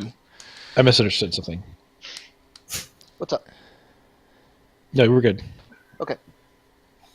So you're heading towards 2. Just so you know, there is a decent amount of deep undergrowth, and it's kind of slow moving. You can cover 200 feet in about every 5 minutes. Okay. I mean, it's not the fastest moving through this place, but it's decent enough. Okay. Any structures you guys come across along the way that you want to clear out are going to take about half an hour to get, just so you know. That's fine. I mean, if we know one place that's relatively safe, or if we need to retreat, that's one less thing I feel like I want to have to worry about. Okay. So as you guys move through the city here, and make your way towards number 2, which is give or take here. That starts getting near the end of the day, just so you know. Mm-hmm. And so you guys see smoke drifts lazily from a walled compound. The gate lies in splinters and scorch marks deface the buildings. Near the center of the compound is a plaza littered with charred human corpses. One of the corpses being torn apart by a pack of wild dogs. How can I tell based on the charring around the old gate how recently this happened? Investigation check for Natural 20, so 28. You can tell that this has occurred anywhere within 3 to 4 days. That it is very recent, Yeah. and these corpses are very fresh, especially based off of the fact that there are wild dogs currently feasting on them. Right. Guys, I think so. This just happened pretty recently. Based on the smoke and the charring around the doors, I think this is a place that someone else thought was safe at one point in time and then was proven wrong. That's unnerving. Yeah. Well, that means my exact idea is what's going to kill us then. Everything around us? Yeah. So, are you Well, I guys guess our gonna? only option is to kill them first. So are these mine then? Are we gonna move into the compound, leave it as it is, investigate it? What are we doing? I think that since there were people here recently, there might be things that we can use to help us survive. There may be survival supplies here, which we're in desperate need for. And it's just a pack of wild dogs. So whoever was here to kill these people hopefully moved on. And if we can chase the dogs off, maybe we can explore a little bit. What do you guys think? I think dog is better than nothing to eat. That's a good point. I got no better ideas. So, if you guys want to move in, are you approaching the dogs, or just investigating the compound? I would like to move in and have ice knife prepared in case the dogs get aggressive. Okay. What about everybody else? Foggy? Foggy. I'm sorry, what? Just seeing if you wanted to do anything in particular with entering this compound. I would rather hold action. I don't know if I want to provide right now. Okay. I'm going in. I want to try this sword out still. Didn't get any chance last time. So, planning on attacking the dogs? I'm getting ready. I'm getting ready to pet the dogs. You better watch your hand. Okay. Let's see if this map's going to hold up then, since we are deciding to have fun with dogs. Are you all good here? With the marching order you're talking about? Well, with being able to see yourselves and whatnot. Yeah, I can see myself. I have control of myself. Tabin's still Okay. here, though. Yep. Yeah, Same. I need to get rid of him. Bye, Tabin. What happened to Tabin? I thought Him I and the saw Triceratops both disappeared when we got knocked out by the... albino dwarves. yeah. I hope those bastards run out of sunscreen in that jungle too. Yeah. I personally hope they die of... And I consult my manual for the most violent thing that I can find. Explosive diarrhea. So Jungle there's your chlamydia? pack of wild dogs, and they are currently ignoring you, Okay. right? You guys are going to be given a surprise round again, so you can roll initiative if you want. Okay. What the? And I'm hoping we don't have to attack them. Oh, too much. Okay, busted. All right, Cloggy, what'd you get? 14. Okay. Kaziri. Filthy 20. Okay. Wally. 17. Benning. 19. Jeez. Rurik. 11. 11. Alright. So, first up is going to be Kaziri, and you guys do get a prize round, so you all want fine with me. Because they are focused on their food. I'm going to hold an Eldritch Blast in case the dogs get aggressive towards us. But as of right now, I don't want to take any actions. Okay. So I'm just going to hold the attack. Anybody else? Everybody else. Do I have any I'm going to food? attack the dogs. I need a victory that defeats tastes sour in my mouth. I'm going to stay true to what I said before. I'm going to keep Ice Knife prepared until the dogs get aggressive, partly to not have to waste not have to steal this the thrill of this kill from Rurik if need be. Alright, so Rorik's the only one attacking at the moment. I'm going to take about a 10-foot step that way, and then, yeah, I'm done. Okay. Holding Ice All Knife right. for the dogs to get aggressive. You get to attack whenever you want, Rourke. The dogs are now present, so attack in your surprise round. And Are the dogs responding with aggressiveness? 14. As soon as Rourke did, they started to get aggressive. 14, you said? Yeah. I was about to Alright. ask if they looked That's friendly. going to hit. Might be too late.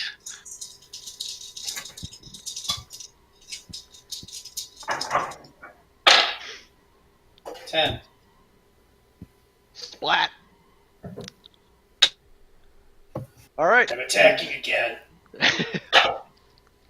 This one I know hit. Sure. That was a 27. Yep.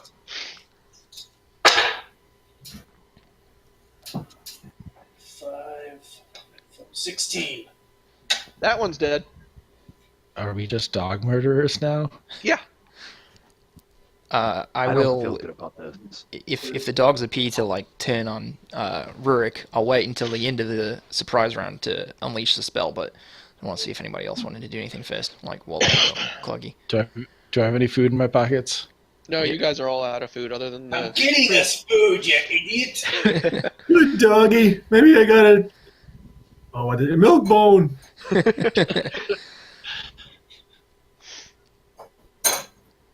Alright. Anything else, Rourke? You had your 2 attacks. 15, 20. And I moved. Okay. Anybody else want to attack, or are we going to start rolling through initiative? I want to grapple this one. Alright. Make a strength check.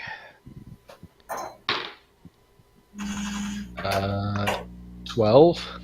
You are currently cuddling a dog very aggressively, Yay! and it does not seem the least bit happy about it. All right. Wally, what are you doing? Getting rabies. Anything else in the surprise round you guys want to do? I'm just what's Cloggy doing? Would I be able to switch weapons out and still attack? Well, we'll just say that as part of the surprise round, you could choose what you want to attack. Go for it. All right, I want to try out this longbow, Okay. and I want to try to hit right there. All right. Using the +1 ammo or standard ammo? I think I still have some of both, so I'll use the standard arrow. Sounds good. Roll to attack. I don't even know what the to hit is with this thing. Should be D20 plus your dexterity modifier, and if proficiency bows, then add the proficiency bonus. You're a fighter. You're proficient with it. Yeah, I'm not seeing it on. Hold on, give me a second. Did you add the bow into your inventory on D&D Beyond? I did. Did you? You might have to go under equipment and... Yeah. Did you click it to be used in the wielded? There you go. I just clicked it for you. Oh, I didn't choose to wield it, did I? Nope. It's on there now, though. So you're looking at a D20 plus 8.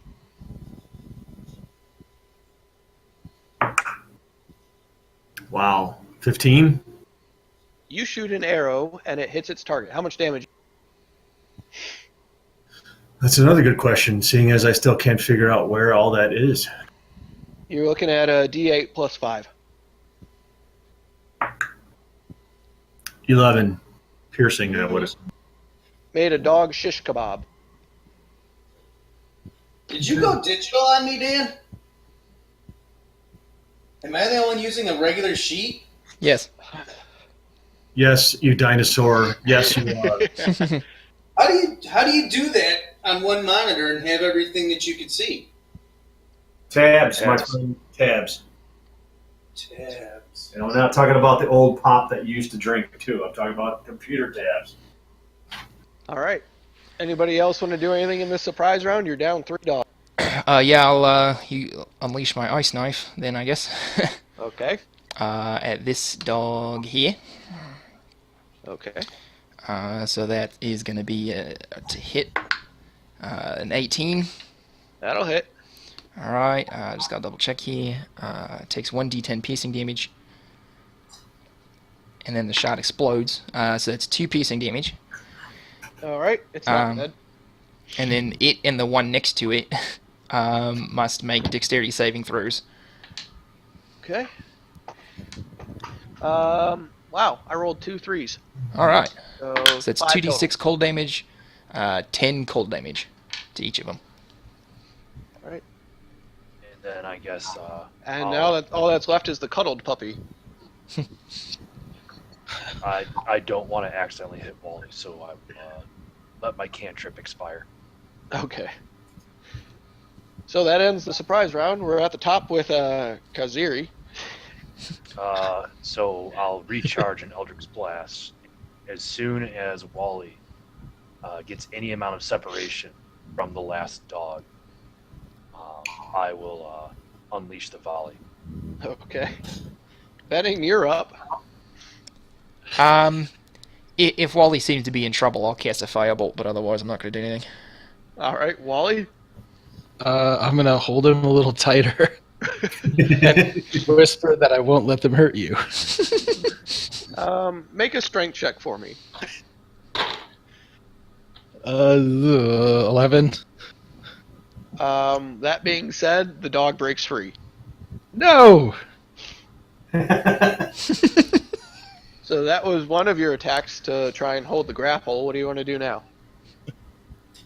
I think he's going to re-grab the dog. Yeah, I'm definitely gonna grab him again. All right, make another strength check. Please be better. 14. You are now hugging the dog again. Good boy. Sit, Ubu, sit.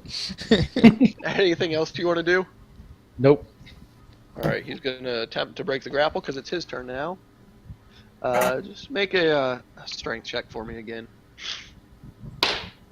16.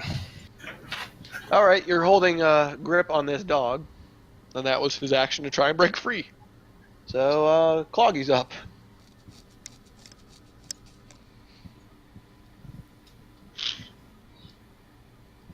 I think he stepped away. All right, well, we'll hold off. Rourke, you're up. I'm going to attack. Wait a minute. Make an attack. Nothing left. Sorry. I opened a new tab to do the D&D Beyond thing. I started messing with my character. Well, make an attack with disadvantage because you're trying not to hit Wally. Unless you want to hit Wally, then you can make a straight attack. No. Wait a minute. I'm quite proficient with my weapon. Alright, I'll make a disadvantage. Yeah, but he's really cuddling this dog. Yeah, it's kind of like that toddler thing where they wrap around your legs with the wrap their legs around your leg. Wally's doing that to this dog right now. Wow, I had a 1 or a 3. Take your pick. Well, you swing and you miss. You basically give the wild dog a close shave and Same with Wally. He loses some non-existent hair. Well, I get another attack to try again, eh? Okay. So I have a 14 and a 25. The 14 hits.